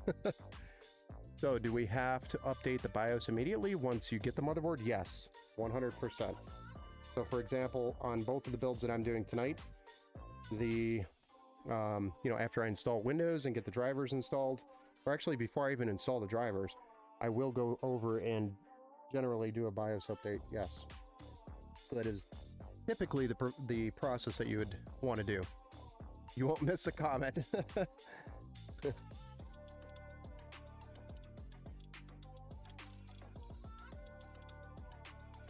So yes, that is correct. You will want to do a BIOS update. Because, and the reason why, is the motherboard may have been manufactured and sitting on a shelf long before that fix has even been released.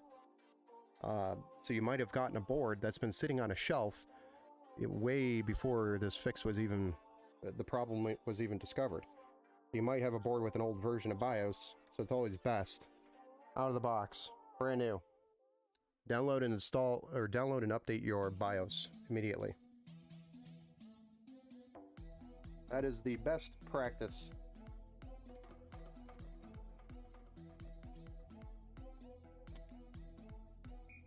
Beautiful. I was kind of off frame there a little bit, but I promise it's beautiful. There you go. Got our radiator installed.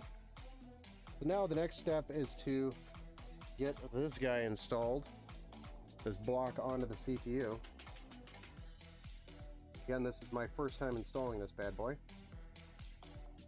And I know it's actually relatively simple.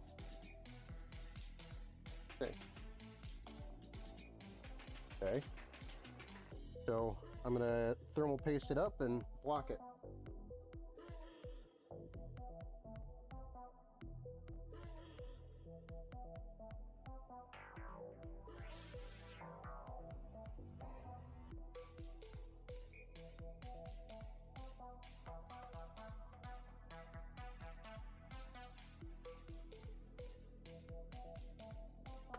I didn't go super heavy on those strokes, by the way, but I got some pretty much everywhere. When we apply pressure here, it should be relatively good pressure. Oh,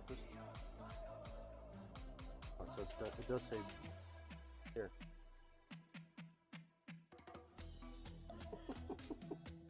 Come over here and say daddy, and I give her a sticker on her. Hold that. 20. I thought it was fun. Hold on 1 second. Going away. Walking away.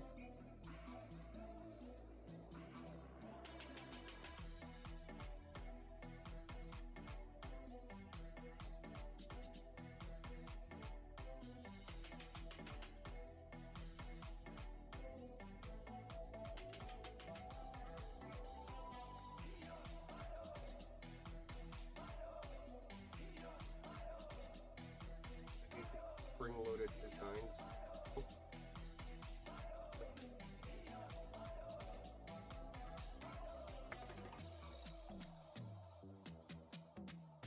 But tensions.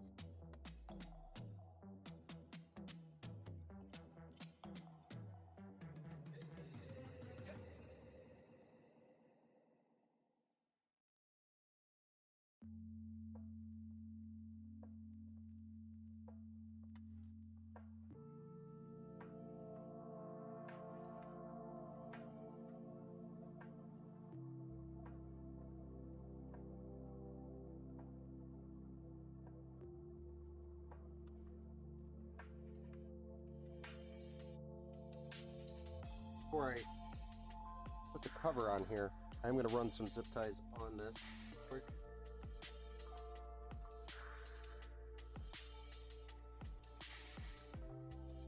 Make sure we're clean. Keep it clean, folks. Why cheap? LOL.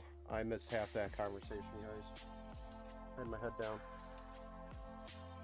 So the part list you sent me has a 12 gig GPU. I run 1440. Do you maybe want to change that considering what you said about the 16 gigabyte running 1440 better? No. I was saying 8 to 12 is good for 1440p. I was saying 12 to 16 for 4K. If you're running 4K, then you'll want 12 to 16 and higher. For 1440p, 8 to 12 or 8 to 12 gig is fine. Perfect then. Yeah. I would not steer you wrong.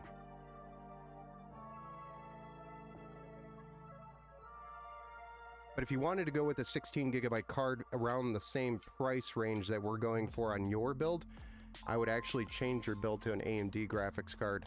But the AMD graphics card has some features that are missing, or not missing, but they're kind of less.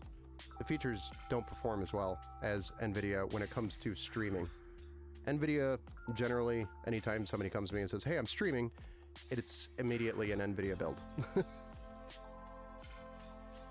for the graphics card. So it has an encoder built into the card, which helps the performance of the streaming.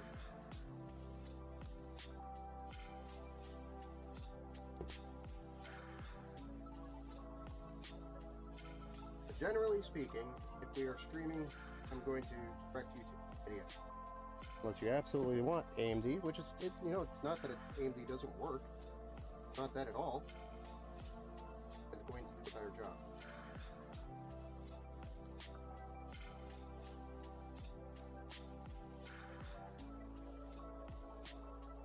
Oh yeah, look at that cable management there. You can't even see it. Can't even see it. Oh, gotcha. Sorry, I missed the rest of that conversation up there from you, Scotty, and whoever else was up there about the X670. We've gone past it. If you're getting the 7900X, that would be really good for it, I think. Oh yeah, 7900X compared to like a 4070 Ti or a 4070 Ti Super. That's a banging card. Do you know anything regarding audio tuning? Depends on what we're doing. So very limited. That is the right answer.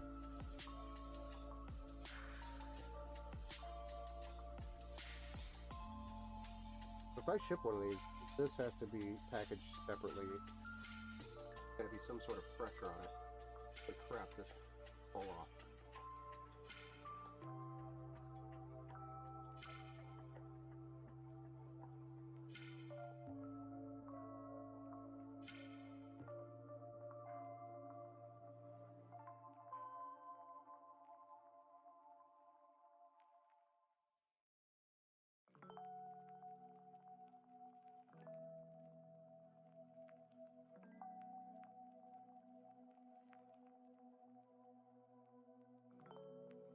Beautiful. What do you think of that? Kenneth, I haven't heard from you, man. Are you even watching, or did you fall asleep on me?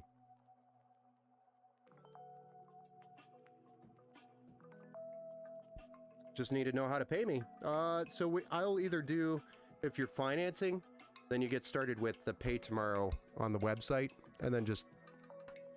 Damn, this looks great. Thanks, Rick.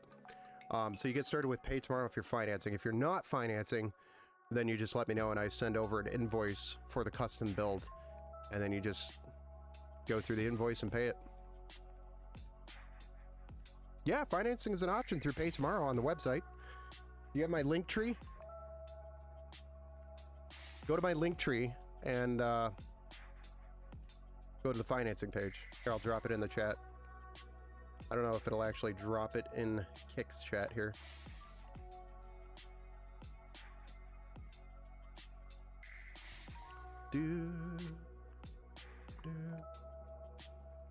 I'll manually drop it into the Kick chat here for you.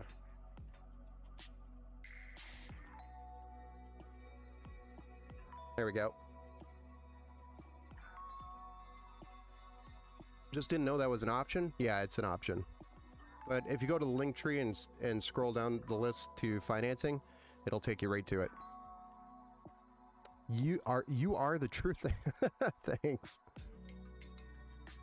My baby's looking good. I know, isn't it? Isn't it looking fancy? Starting to come together. P.S. I have a Scythe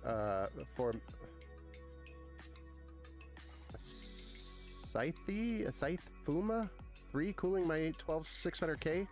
Small upgrade from the U. What cooler is that? Hey.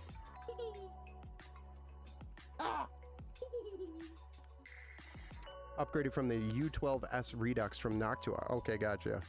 So it's a tower air cooler. I'm actually not familiar with that model. Fuma? I'm not thinking of it. I don't know why. Guest star. I know, she's over here putting stickers on me. Google it, Ben. I will. I will Google it. Hold on. It's your turn? But it's not sticky anymore. There.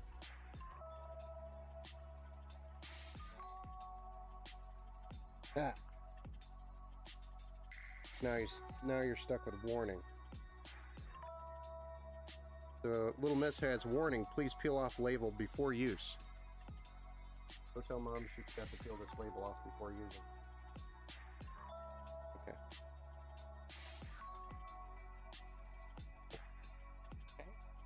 You're supposed to go show Mom that one.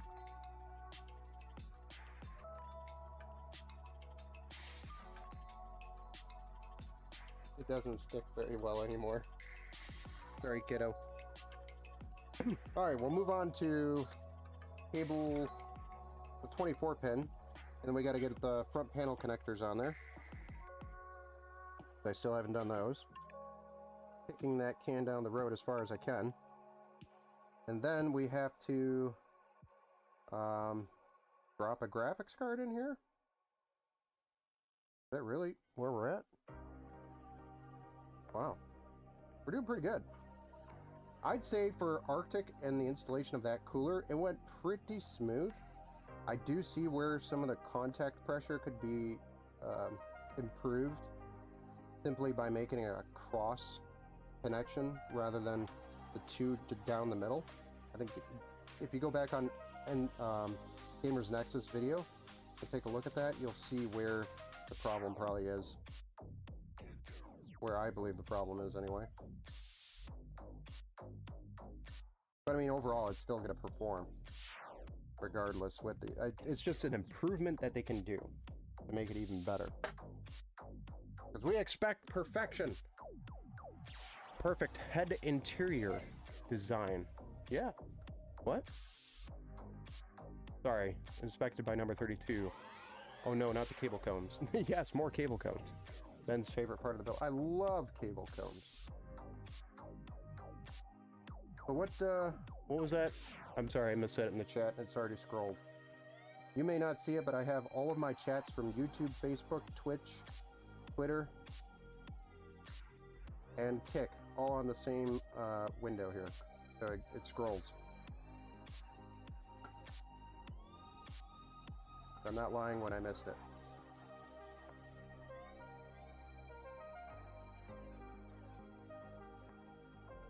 And that's why I read pretty much everybody, or try to read everybody's message. Oh, shit.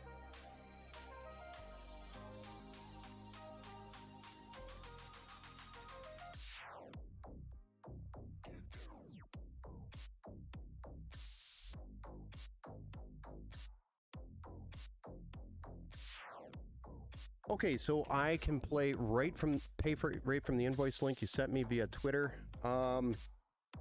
Yeah, I think I sent you that link, actually. Yeah. Hold on. Let me double check.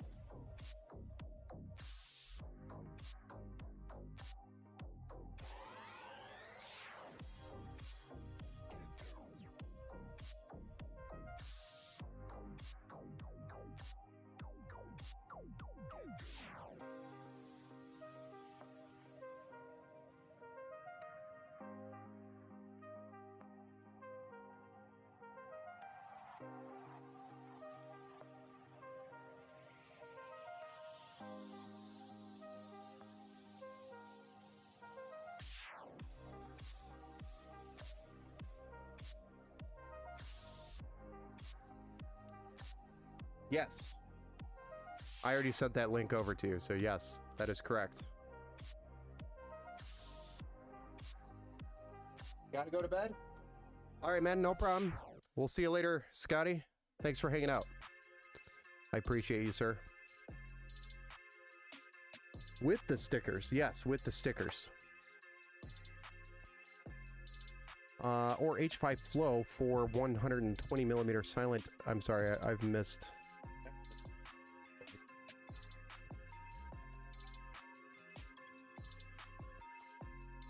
We'll see you, Scotty. Have a good night. Huh. Be enough for the 7700X in an ATX mid-tower H7 Flow. I mean, as long as you have the airflow, if it's a tower air cooler, you need the airflow. So make sure you have enough intake and something pulling the exhaust, pulling the hot air out. So that's all I would ask for any tower air cooler. Or H5 Flow for 120mm Silent Wing Pros, 3 as exhaust and 2 140, another 120 as intake. I mean, either situation will work. The problem with going with the H5 Flow, well, I guess no, the H5 Flow will work fine. I'm thinking of a different one. Yeah, either one would work fine.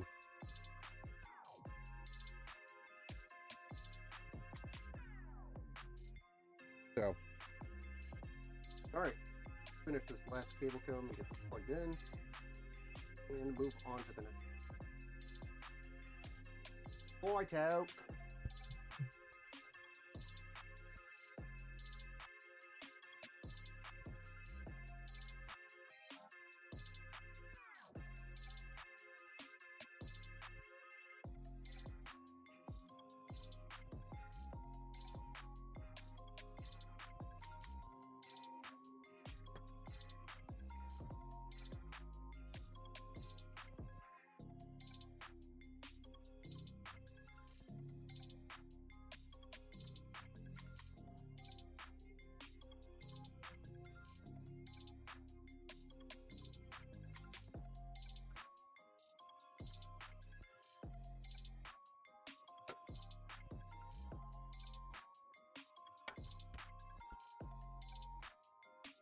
Oh gosh. I didn't realize how packed it was in here.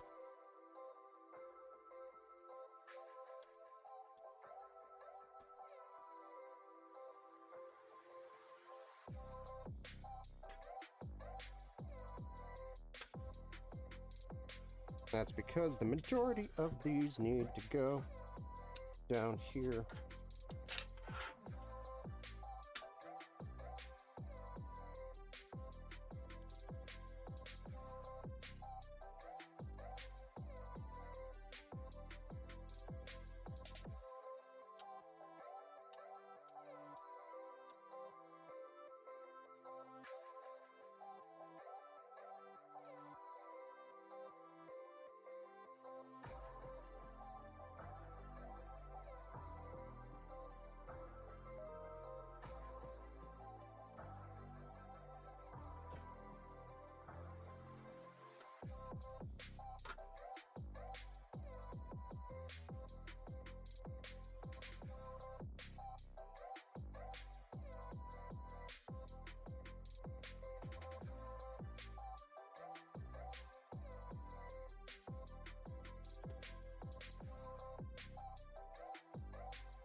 Invoice is paid. Oh, nice. Thanks, man. I'll look forward to getting that processed here and getting started on it, man. Super exciting. Very nice. We have another Empoweree.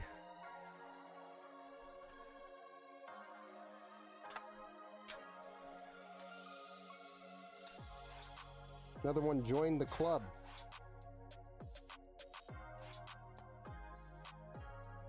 Or bit the bullet.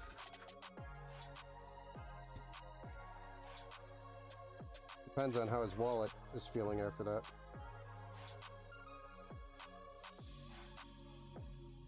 I know it's expensive for this stuff right now.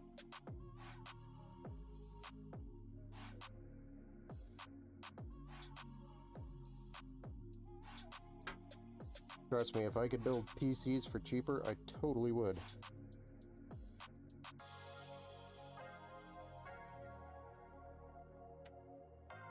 As soon as I find out how to do that, you guys will be the first to know.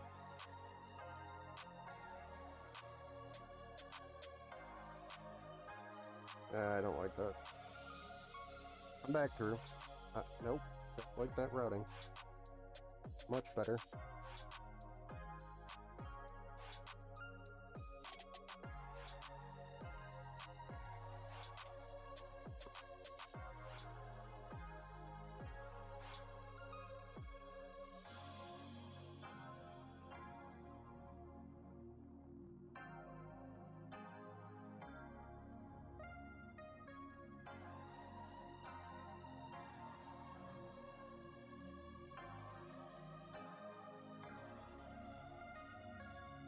Alright, here we go. Front panel connectors going in. Then we can do the GPU after this, which is going to be the RTX 4070 Ti Super with this bad boy. Right? Look at how nice and neat that's looking. You were helpful, informative, and friendly. Made it easy on me. Nice. I get that a lot. Yeah, no, that's just because I do it every day, man. Try to make it easy for everybody. It's a big investment. It hurts, yes. What are they going with if you don't mind me asking? With Freya over on Kick. Freya? I'll have to pull up the invoice because I can't remember off the top of my head. Hold your horses, I shall pull it up and read it out loud for you. Rick.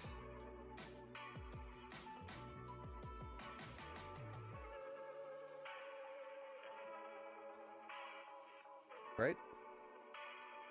Okay, so they are going with a Ryzen 9 7950X3D for the CPU with a Deepcool LT720 AIO liquid cooler. We actually might be changing that out to this Arctic cooler, FYI. Let's see here. Gigabyte X670 Aorus Elite AX Gigabyte motherboard. I already said Gigabyte twice, why not? 32 gigabytes of DDR5 6400 megahertz CL32, two 16 gig sticks. That's DDR5 again. 1 terabyte M.2 NVMe PCIe 4.0, because we're putting pretty much all the performance towards the CPU, the RAM, and as much of it as possible into the graphics card, as well as balancing all of that, which is the NVIDIA RTX 4070 Ti Super as well, which is probably going to be the same card we're using today, the Gigabyte, or one very similar to it. That's also going to be in the Montech Air 903 Max, which is going to be in the same case as this. With the 140mm fans, we're also going to be doing a Thermaltake 850 watt 80 plus gold power supply instead of the 1000, but that's because we're doing a 4070 Ti Super, and really all you need to run that is a 700 watt power supply. You actually don't need the 850, but we did give it a little bit of wiggle room in case there was any type of upgrades. So that is what we're going to be running for. Yeehaw! That'll be the future build we'll be doing later in the stream. The next few days.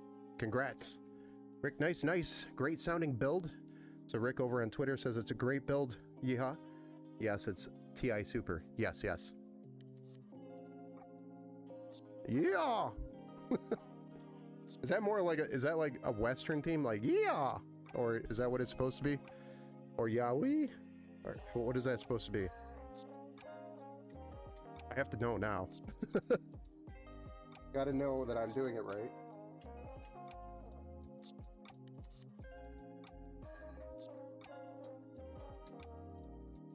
Beautiful.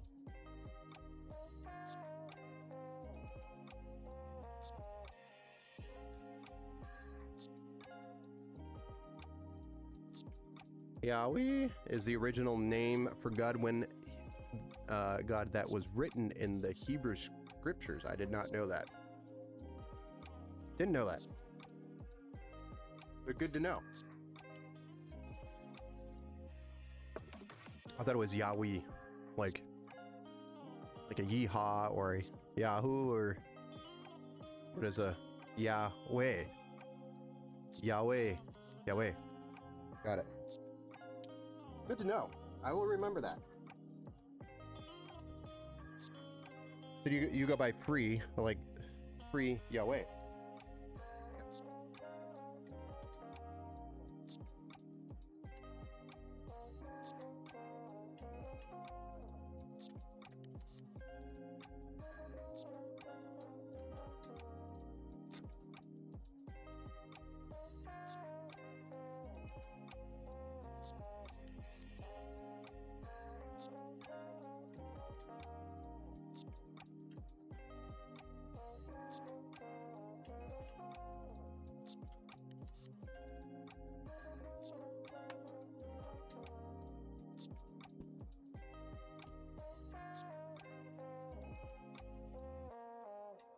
All right, front panel power button, all that. It's time.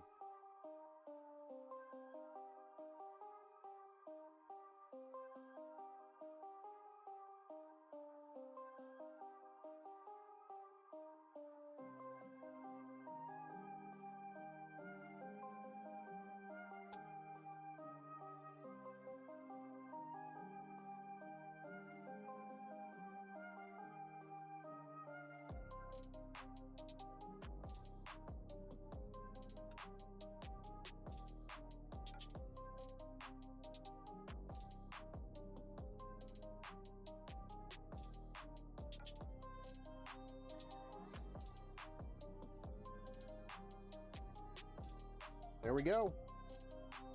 Next up, we're going to remove these back panels and slap this RTX 4070 Ti Super in here. How many more RGB fans can we add to this build? We could actually add more, Kenneth. Wait, hold on. Let me finish playing with this. So we could add 2 fans down here. So we got 3 in the front. This one in the back is black. So it does not have any RGB lighting on it. So you can actually remove that and make it, swap it out with an RGB fan, but we can put 2 fans down here at the bottom for intake. So you can have 3 on the front, 1 on the rear, 2 on the bottom. And the intake would be blowing right up on your card. So it's actually a design I like, but it is going to be drawing from the bottom and down here is mostly where it's going to be drawing its intake on the bottom. So you can add 2 more and replace the rear one and make it an RGB fan, because this one's black.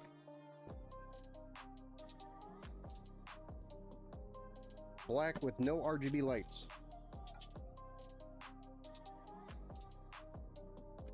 Is there a big difference in this cooler and the LS720 SE? You know, I really don't know the difference between the two yet. We went Intel. We put your order in, believe it or not, before this one. No, after. But we had quoted the LS720. I could swap it out if you want me to, Rick. If you want to go with this cooler versus the other one. That's not a big deal for me. I could order up the... we just have to wait for it. Since we're still waiting on parts anyway. Let me know if you want me to swap it out. It's almost the same cost, if not... it's pretty close to the same cost anyway. I do like the looks of the LS720. Yeah, performance-wise, I'd say we're pretty close. This one probably has a little bit better performance because of the design and also the thickness of the cooler itself, so there probably is a little bit better performance on the Arctic cooler. And this literally just came out this week. So, and why I'm doing a build before is because the majority of this came from Microsoft. Because he wanted the build done this weekend. And I made it happen. Because I'm a sucker. The screen looks awesome to me on the 720. Yeah.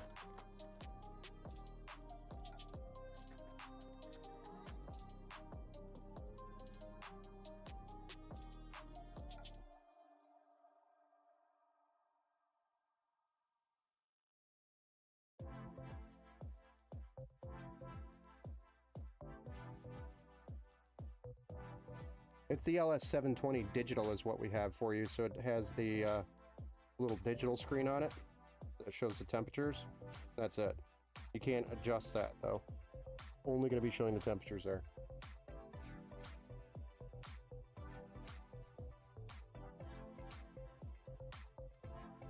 Uh-oh.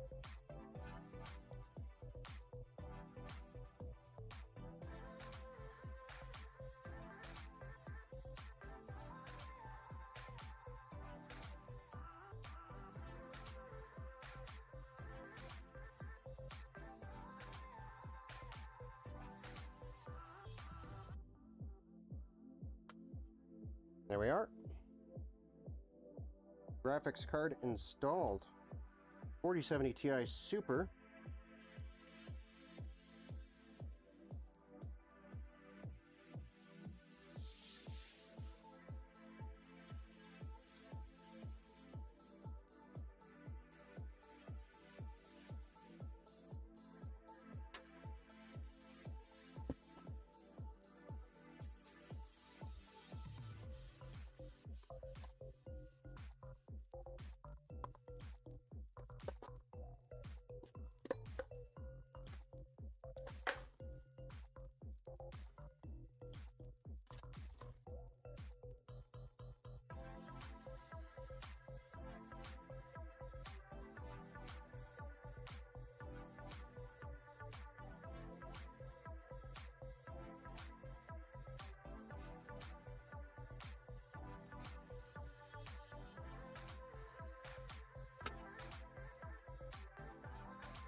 that 16 pin cable here. Make sure that's completely connected and not being bent or pushed away from it. Anyway, there we go. Look at that thing.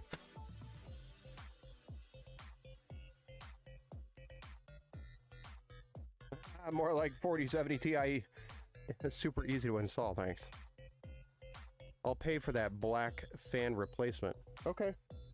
I don't know if I have 140 millimeters here with the addressable RGB, but I do have 120. Hold on.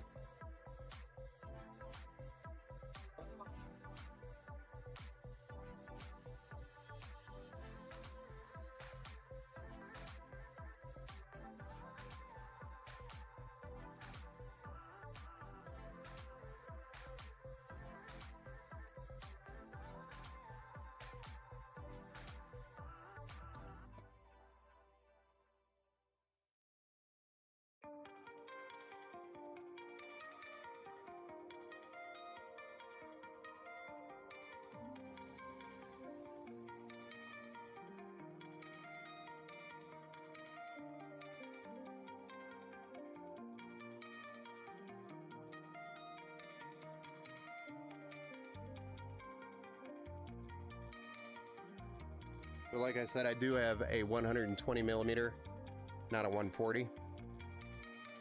It's $3.99 for you, Kenneth.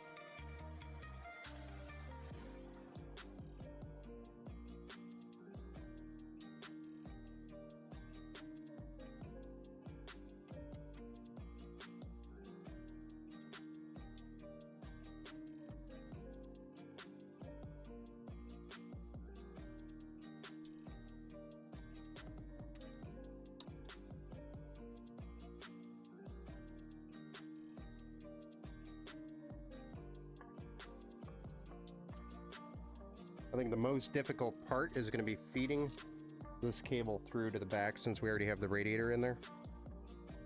But we'll get it.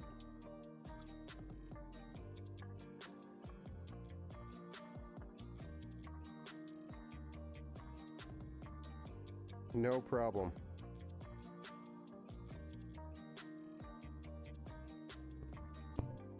Get close to that 2-hour mark, like I said I would be.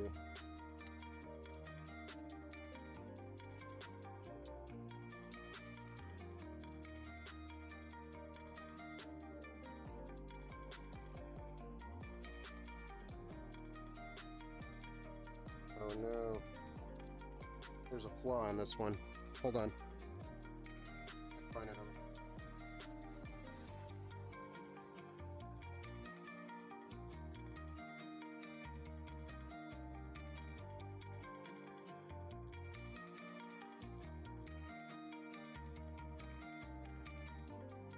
It'll work, but I'm worried about it.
Okay, I got it.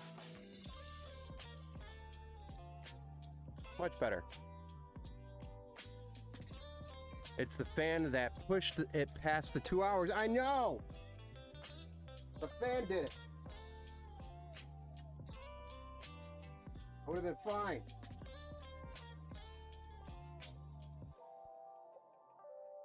We're doing okay.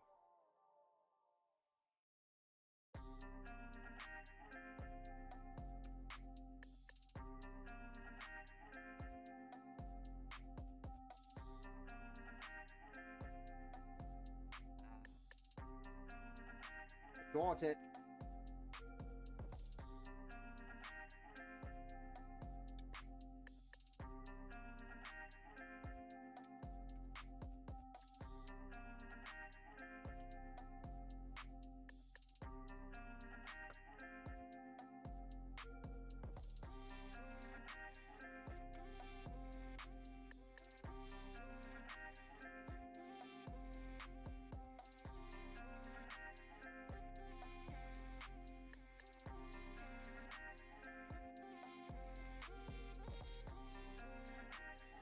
One last question.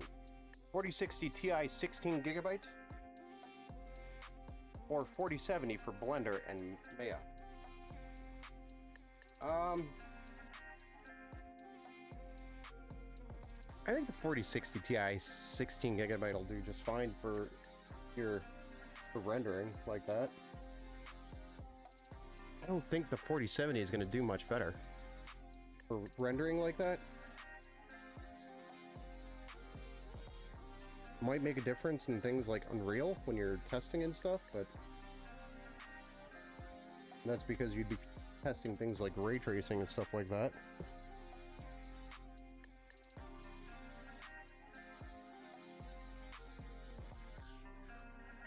But I think either one.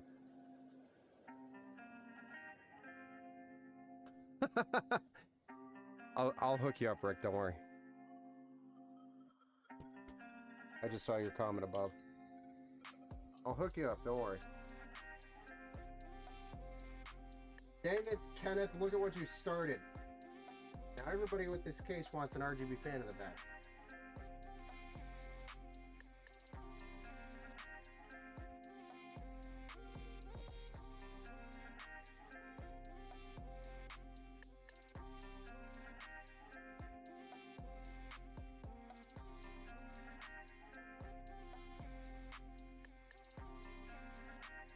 Messing with you, I'm not bad. I have very dry sense of humor.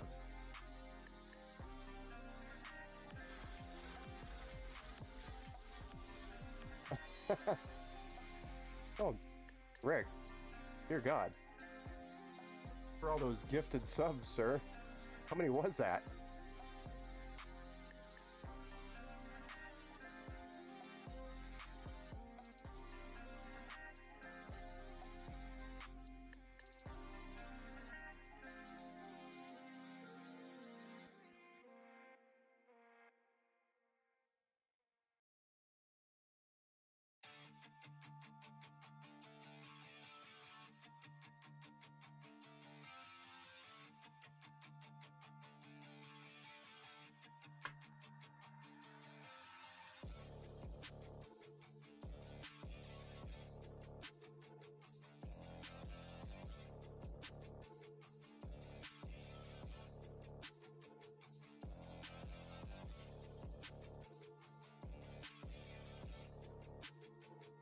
You fucking rock, bro, man. Oh, no worries, man. Pay it forward then. My baby looks good. Wow. Yeah. The backside's coming together right now over me. There's a song for that.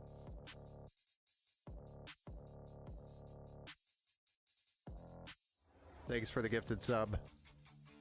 Yeah, thank you, Rick. Much appreciated, sir. Bankrolling the whole operation now. I'm just kidding. I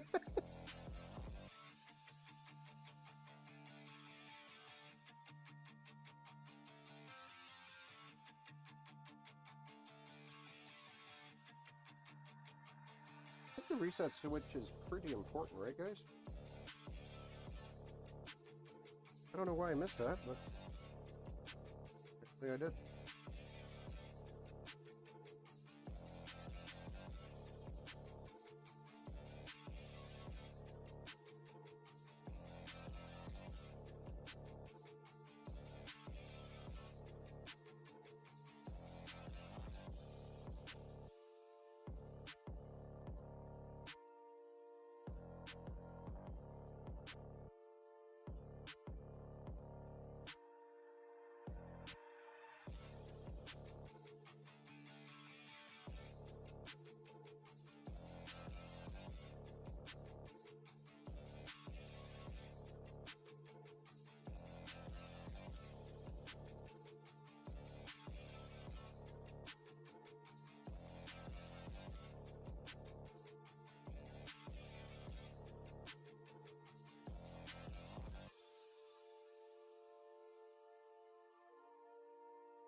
God.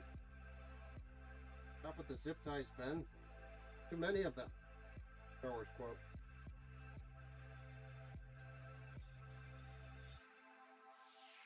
There's too many of them. That quote reminds me of Star Wars, and it's like burnt into my memory.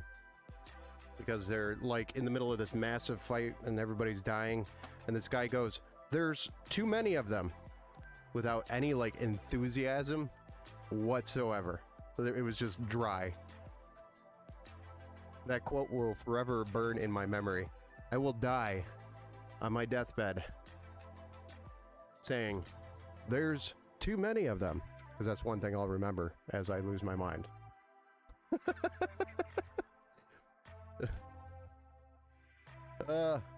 Appreciate the RGB since I know I couldn't pay any other way. Yeah. No worries. No worries, man. I bet, LOL. I'm excited, and it's not even mine. Yeah. Yeah, we're excited to see this thing fired up, aren't we? You got the same build look beyond? Yeah, it's pretty much the same build for Rick. Pretty close to it. You know, some of the components are a little bit different, but like it's an RTX 4080 Super, I think we went with. I think we had more RAM in it as well. I don't remember. NVIDIA GeForce RTX 3060 Ti. I got the Tier 3 Gladiator option he offers in white. Nice, nice. That was actually the build I did earlier today, the Gladiator, except that was a Tier 2 with a little bit of upgrade options. The first build that we did on the stream today. Doesn't matter the length of the cords for latency. No. Well, yes. So there is a limit on how long you can run the cable. Yes. If you go too long, you'll have to start investing in what we call active cables, and that keeps the signal active while it's running. And it will introduce latency, yes. Can.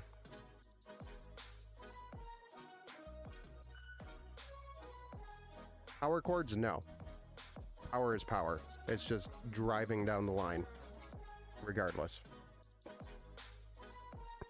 Power cords, you can think of it as like pouring a pitcher of water. It is controlled by the pourer, and it does not matter. It's limited to how much you'll fit in the pipe, and that's it. That's pretty much your limitation, is the cable rating and what's being sent through it. It'll be my first gaming PC, and I didn't trust corporate overlords, lol. Thankfully, found him. Thank you. Gaming mode on. Please, can you give me a PC face purple crying? What do you mean by that? Oh, give me a PC face purple crying. Got it. It's an emote with the end of the sentence.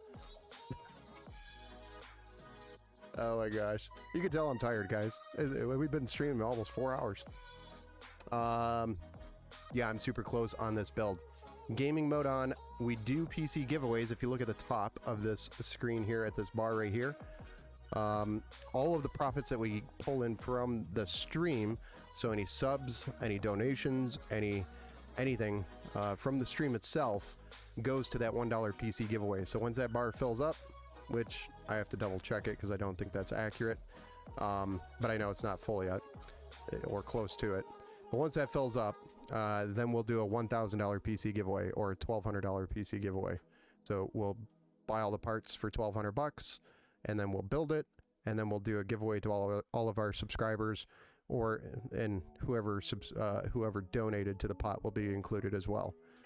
So anybody that's donated or subscribed and put into this pot will be included, and then any of our active subscribers will also be included as well.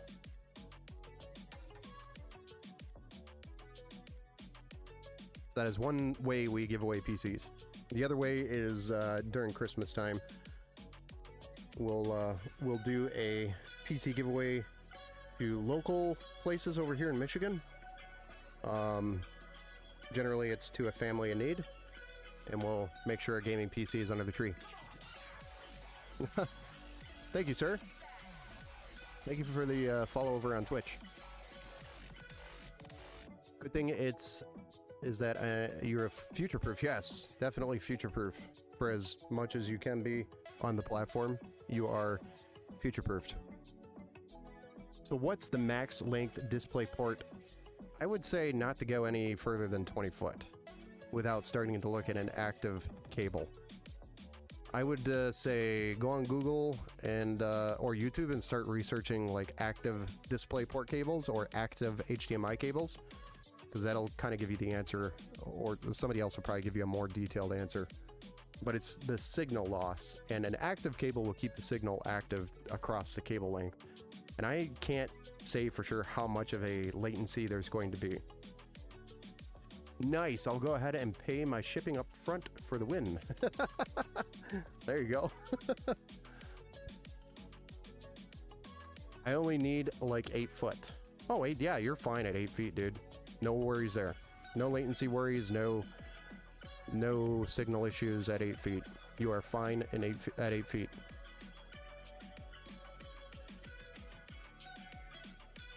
Yeah, I think you'd start worrying about latency and signal loss at like 20 feet or more. Anything past that. And I think there's actually, I'd say latency at 20 foot, but I think you can go up to 50 feet with HDMI without, or even 100 feet actually, without losing the signal. It's a pretty long cable. You can go pretty far without worrying about losing the signal. But you will probably have latency on that cable length. There has to be. I don't see how there wouldn't be. Alright, let's finish this up, shall we? Now that I put the graphics card in here and I need to put this reset button in. Okay.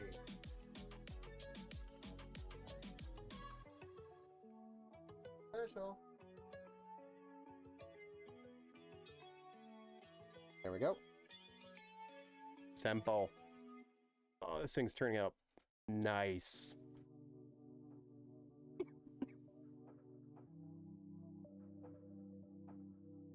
Nice. All right, so next up is the last component. That's right, ladies and gentlemen, the 1,000 watt Thermaltake power supply. Tough power. It'll go as many rounds as you need it in the arena. And it doesn't give up until that bell rings. Because it is tough power by Thermaltake.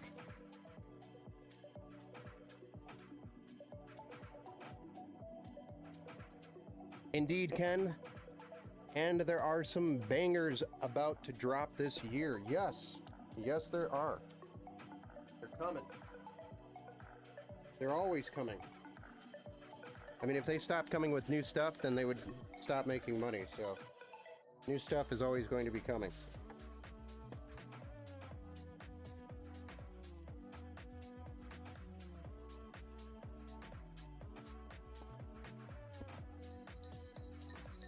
One thick box for a power supply.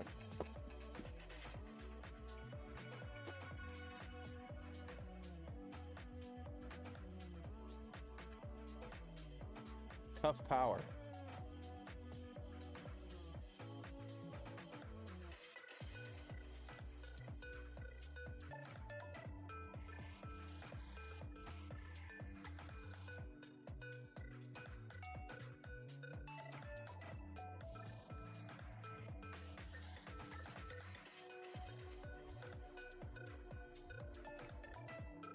Look beyond. Are you in Michigan? I actually don't remember. I think he was. It's gonna be a damn spaceship. Guys, I cannot promise the PC will take you to Mars. You'll have to talk to Elon Musk about that one.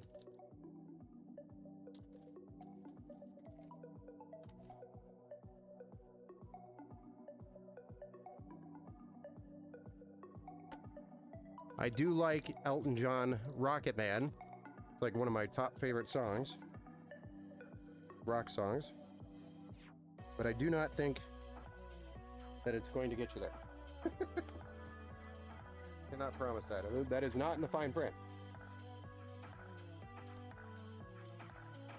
That would actually be hilarious if I have to put in fine print. PC will not take you to Mars.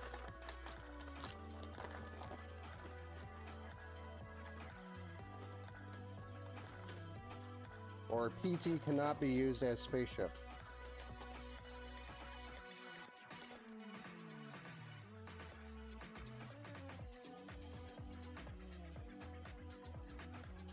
Have to talk to my lawyer about that one. Let's go talk to legal. It's gonna be... I can use it as a spaceship if I want to. You could do whatever you want with it, as long as I'm not liable.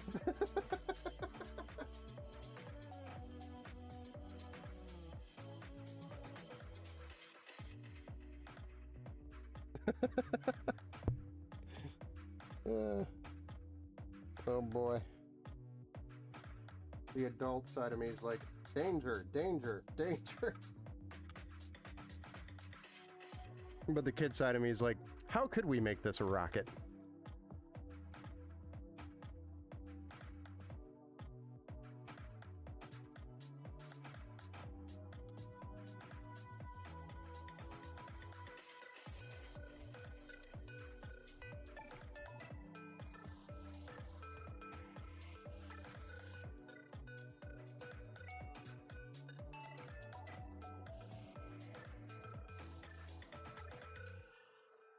I'll drop a 50 series in it for sure. Awesome.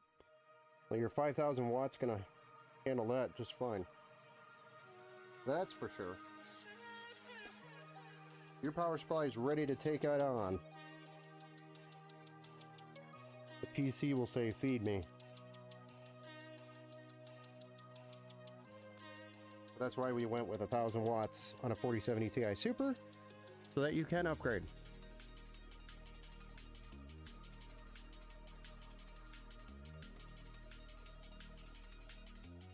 Yes, I know this is a modular power supply, but I am putting these cables in here so they don't get lost. They'll be in the PC. They won't be misplaced, lost, or thrown away. None of the above will happen because they'll be inside your PC. Even though it's a modular power supply, and we don't need half these cables. But I'm ensuring in the future, when you bring it back to me, if you ever do, the cables are there. Shout out to my wife, Sonia. Sonia! Shout out to Sonia for approving.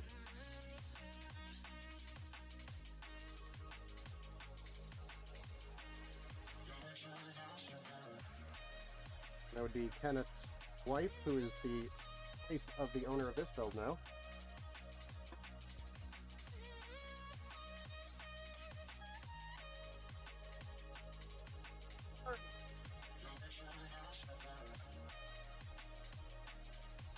She found Empower. And she gave the green light, right? The green light to go green with Empower. Smart feller. Yeah, yes.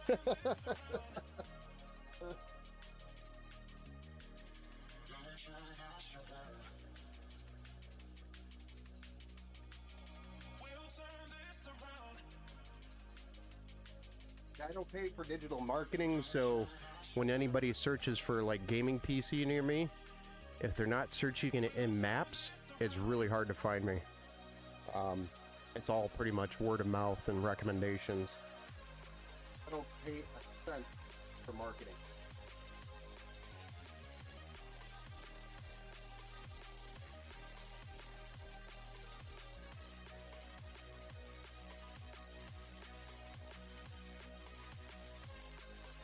When you're in a situation where customers are seeking you out, when customers are seeking you out and you're not seeking out your customers, that means you're doing something right.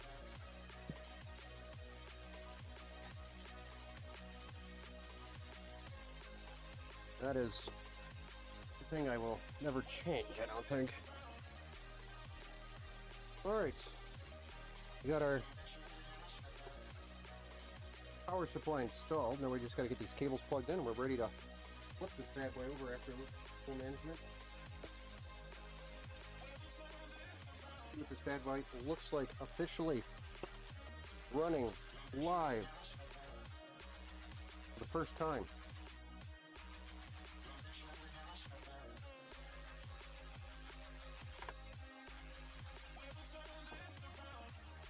Its first run.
You said hello?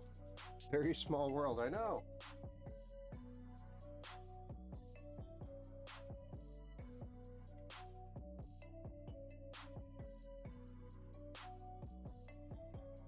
I always seem to run into the very small world situation.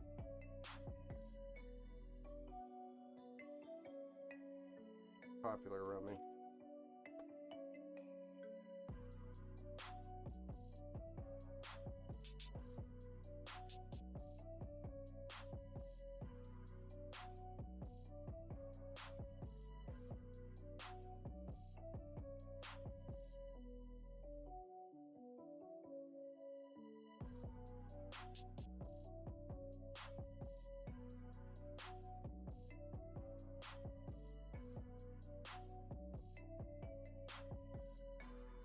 Almost there.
One more bulge of wires to deal with here.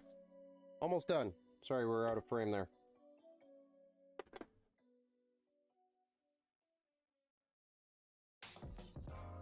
Didn't look up for a while.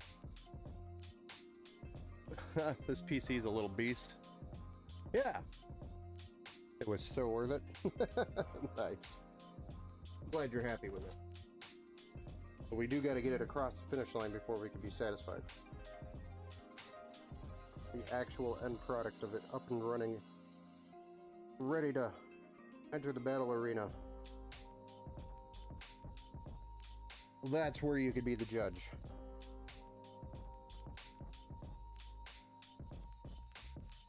The aesthetics is just one thing.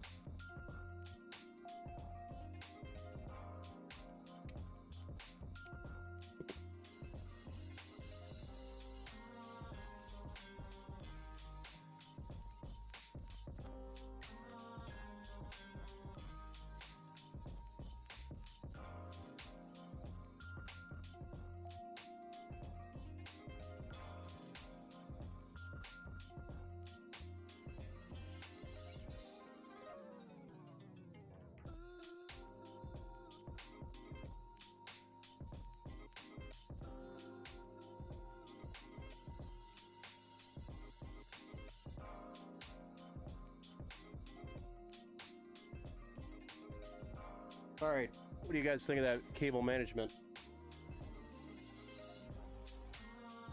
Solid, A+. I mean, with the extensions, you really can't do much about that. I wish I could make it more straight, but you can't. The same thing with this. This wants to bulge out here. Can't do much about that. Is it just me, or is the PSU upside down? It is. So the fan is facing down because the ventilation on this one is on the bottom. Here, I'll show you. So this is the bottom of the PC. This is actually the vent where the power supply breathes underneath. And that you can see the fan there.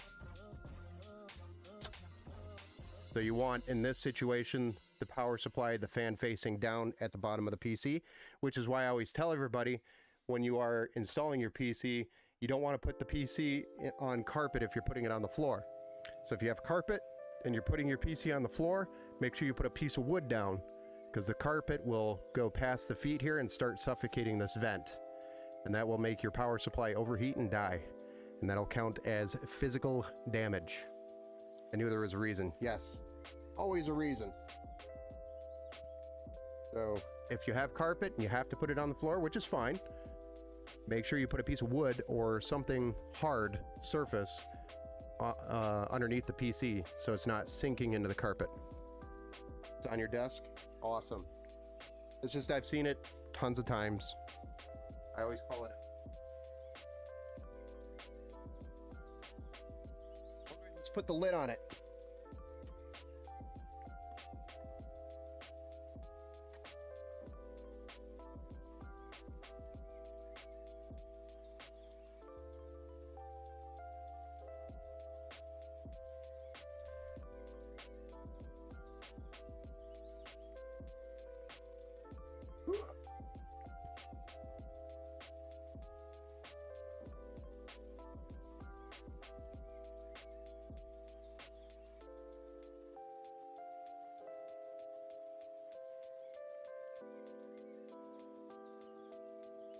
Beautiful.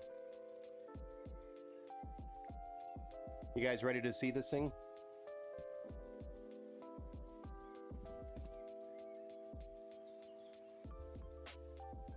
Hold on, I'll answer your question here. I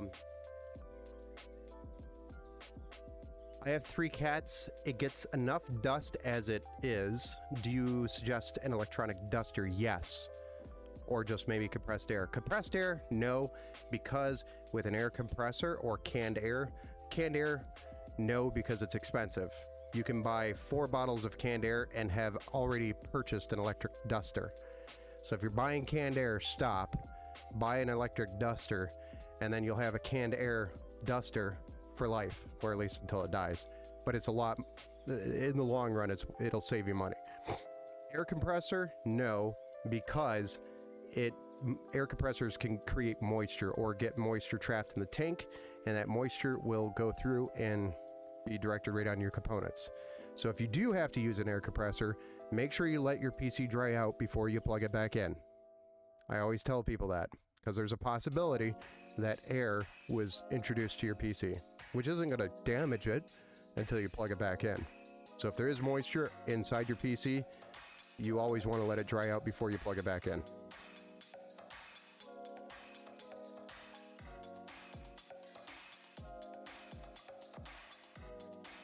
All right, let's clean this up real quick and then we'll get this thing fired up. Finally. Got a ton of shit sitting here. Clean this up.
All right, who's ready?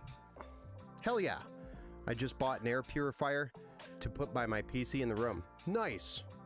That's also a hack if you want to, like, vape by your PC. Buy a air filter and blow the smoke directly into the air filter rather than into your PC. So it at least filters air before it cycles through the PC. Side view. Adjust camera. Bigger PC.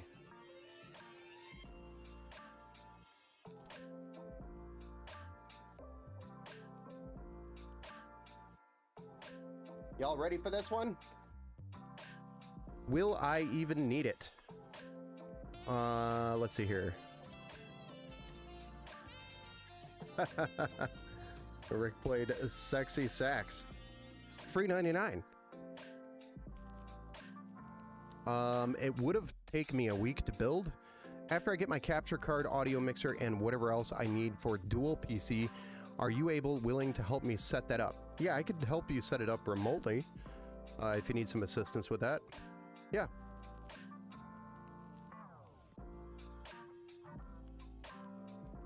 Yeah, we could do that. Kenneth, are you here? I need to make sure you're here, Kenneth. Maybe grab your wife, Sonia, to see it for the first time. Come on, come on, come on, come on. Tell me to hit that power button. You know you want me to. I want to make sure Kenneth is here, guys. He's over on YouTube watching. By the way, I'm drinking Jimmy John's. Yes! All right, here we go.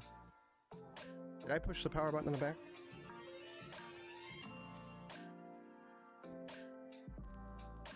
Yeah, we're good. We're good. We're good.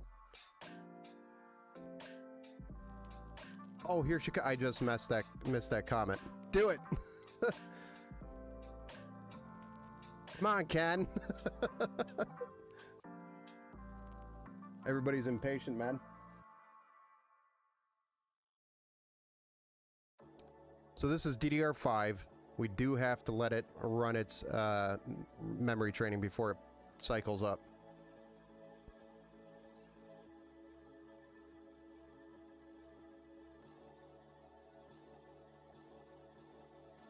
Oh, that's smooth. Smooth. And we got a post.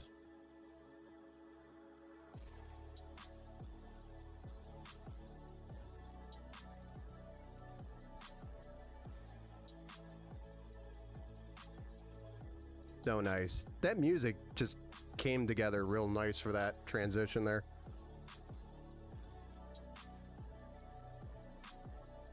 Forgot that peel. This one. Looks great, Ken. Oh yeah, it's smooth.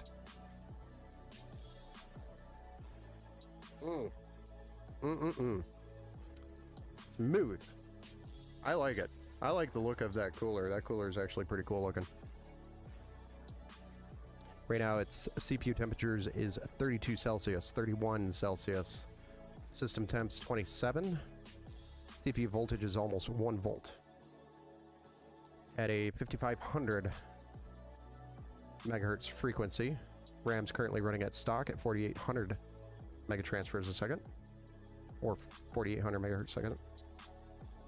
CPU fans only running at 774 RPM, whereas CPU opt, which is our pump, is running at 2500, 2500 RPM. Just moving that liquid pretty nicely. Thank you. Yeah, no problem. No problem. We just got to load up Windows 11, and then we have to get the drivers installed, do the BIOS updates, get the XMP profile set, make sure we set the fan curves, and then go through go through our battle tested phase to make sure it's performing and cooling where we want it to be, or where it should be. Is Windows 10 any better than 11? I'd say no, not anymore. I'd say it's about the same. I'd say, if anything, 11... The reason why I push people to 11 now, or recommend 11, is because Windows 10 is at end of life, and Microsoft will eventually force you to go to Windows 11 if you're on Windows 10. Unless, of course, your system can't support it, which most systems nowadays, if we're building new, is going to support Windows 11. I hear it is, but I don't believe it. I mean, I run Windows 10 on my PC personally, and it's only because I don't want to go through the pain in the ass of dealing with the upgrade consequences. And that's why I tell people to start on 11, is because sometimes transitioning from 10 to 11 will cause problems with apps. So, fancy words for playing Call of Duty. Exactly. Your current PC is an 11? Yeah, no, it's fine. I think 11's fine. I think originally when it was first out, Windows 11 had a lot of problems, But that goes for anything new. Any new technology that comes out, there's always going to be problems. But we use the technology to make it better. So then we, send feedback, developers read the feedback, and then they solve the problems. Just like Arctic is probably reading about the discovery of the problems that we found on the cooler, which is just, again, it's just a contact thing. It's not that it's not going to cool the CPU. It's actually going to do a very good job, even with its slight flaw. But it's not going to impact its life. It's going to work fine and live the normal life that it would have. It's just we could improve it and make it even better, a better product, by making the contact slightly better. So we can make it cool even better than what it's already cooling. So I got to stop calling it a problem. It's more of an improvement we can make. I gotta shut up about things sometimes. We just demand perfection. But no, it's a great cooler.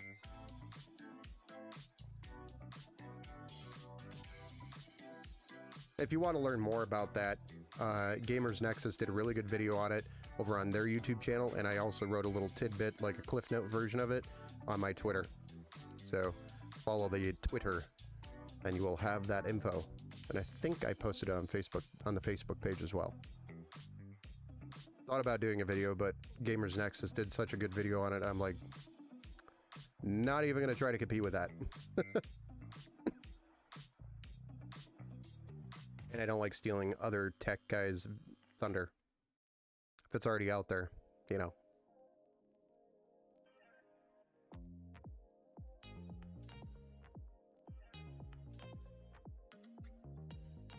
Looks good, guys. But this is where I'm going to leave you guys for the night. I am going to end the stream here.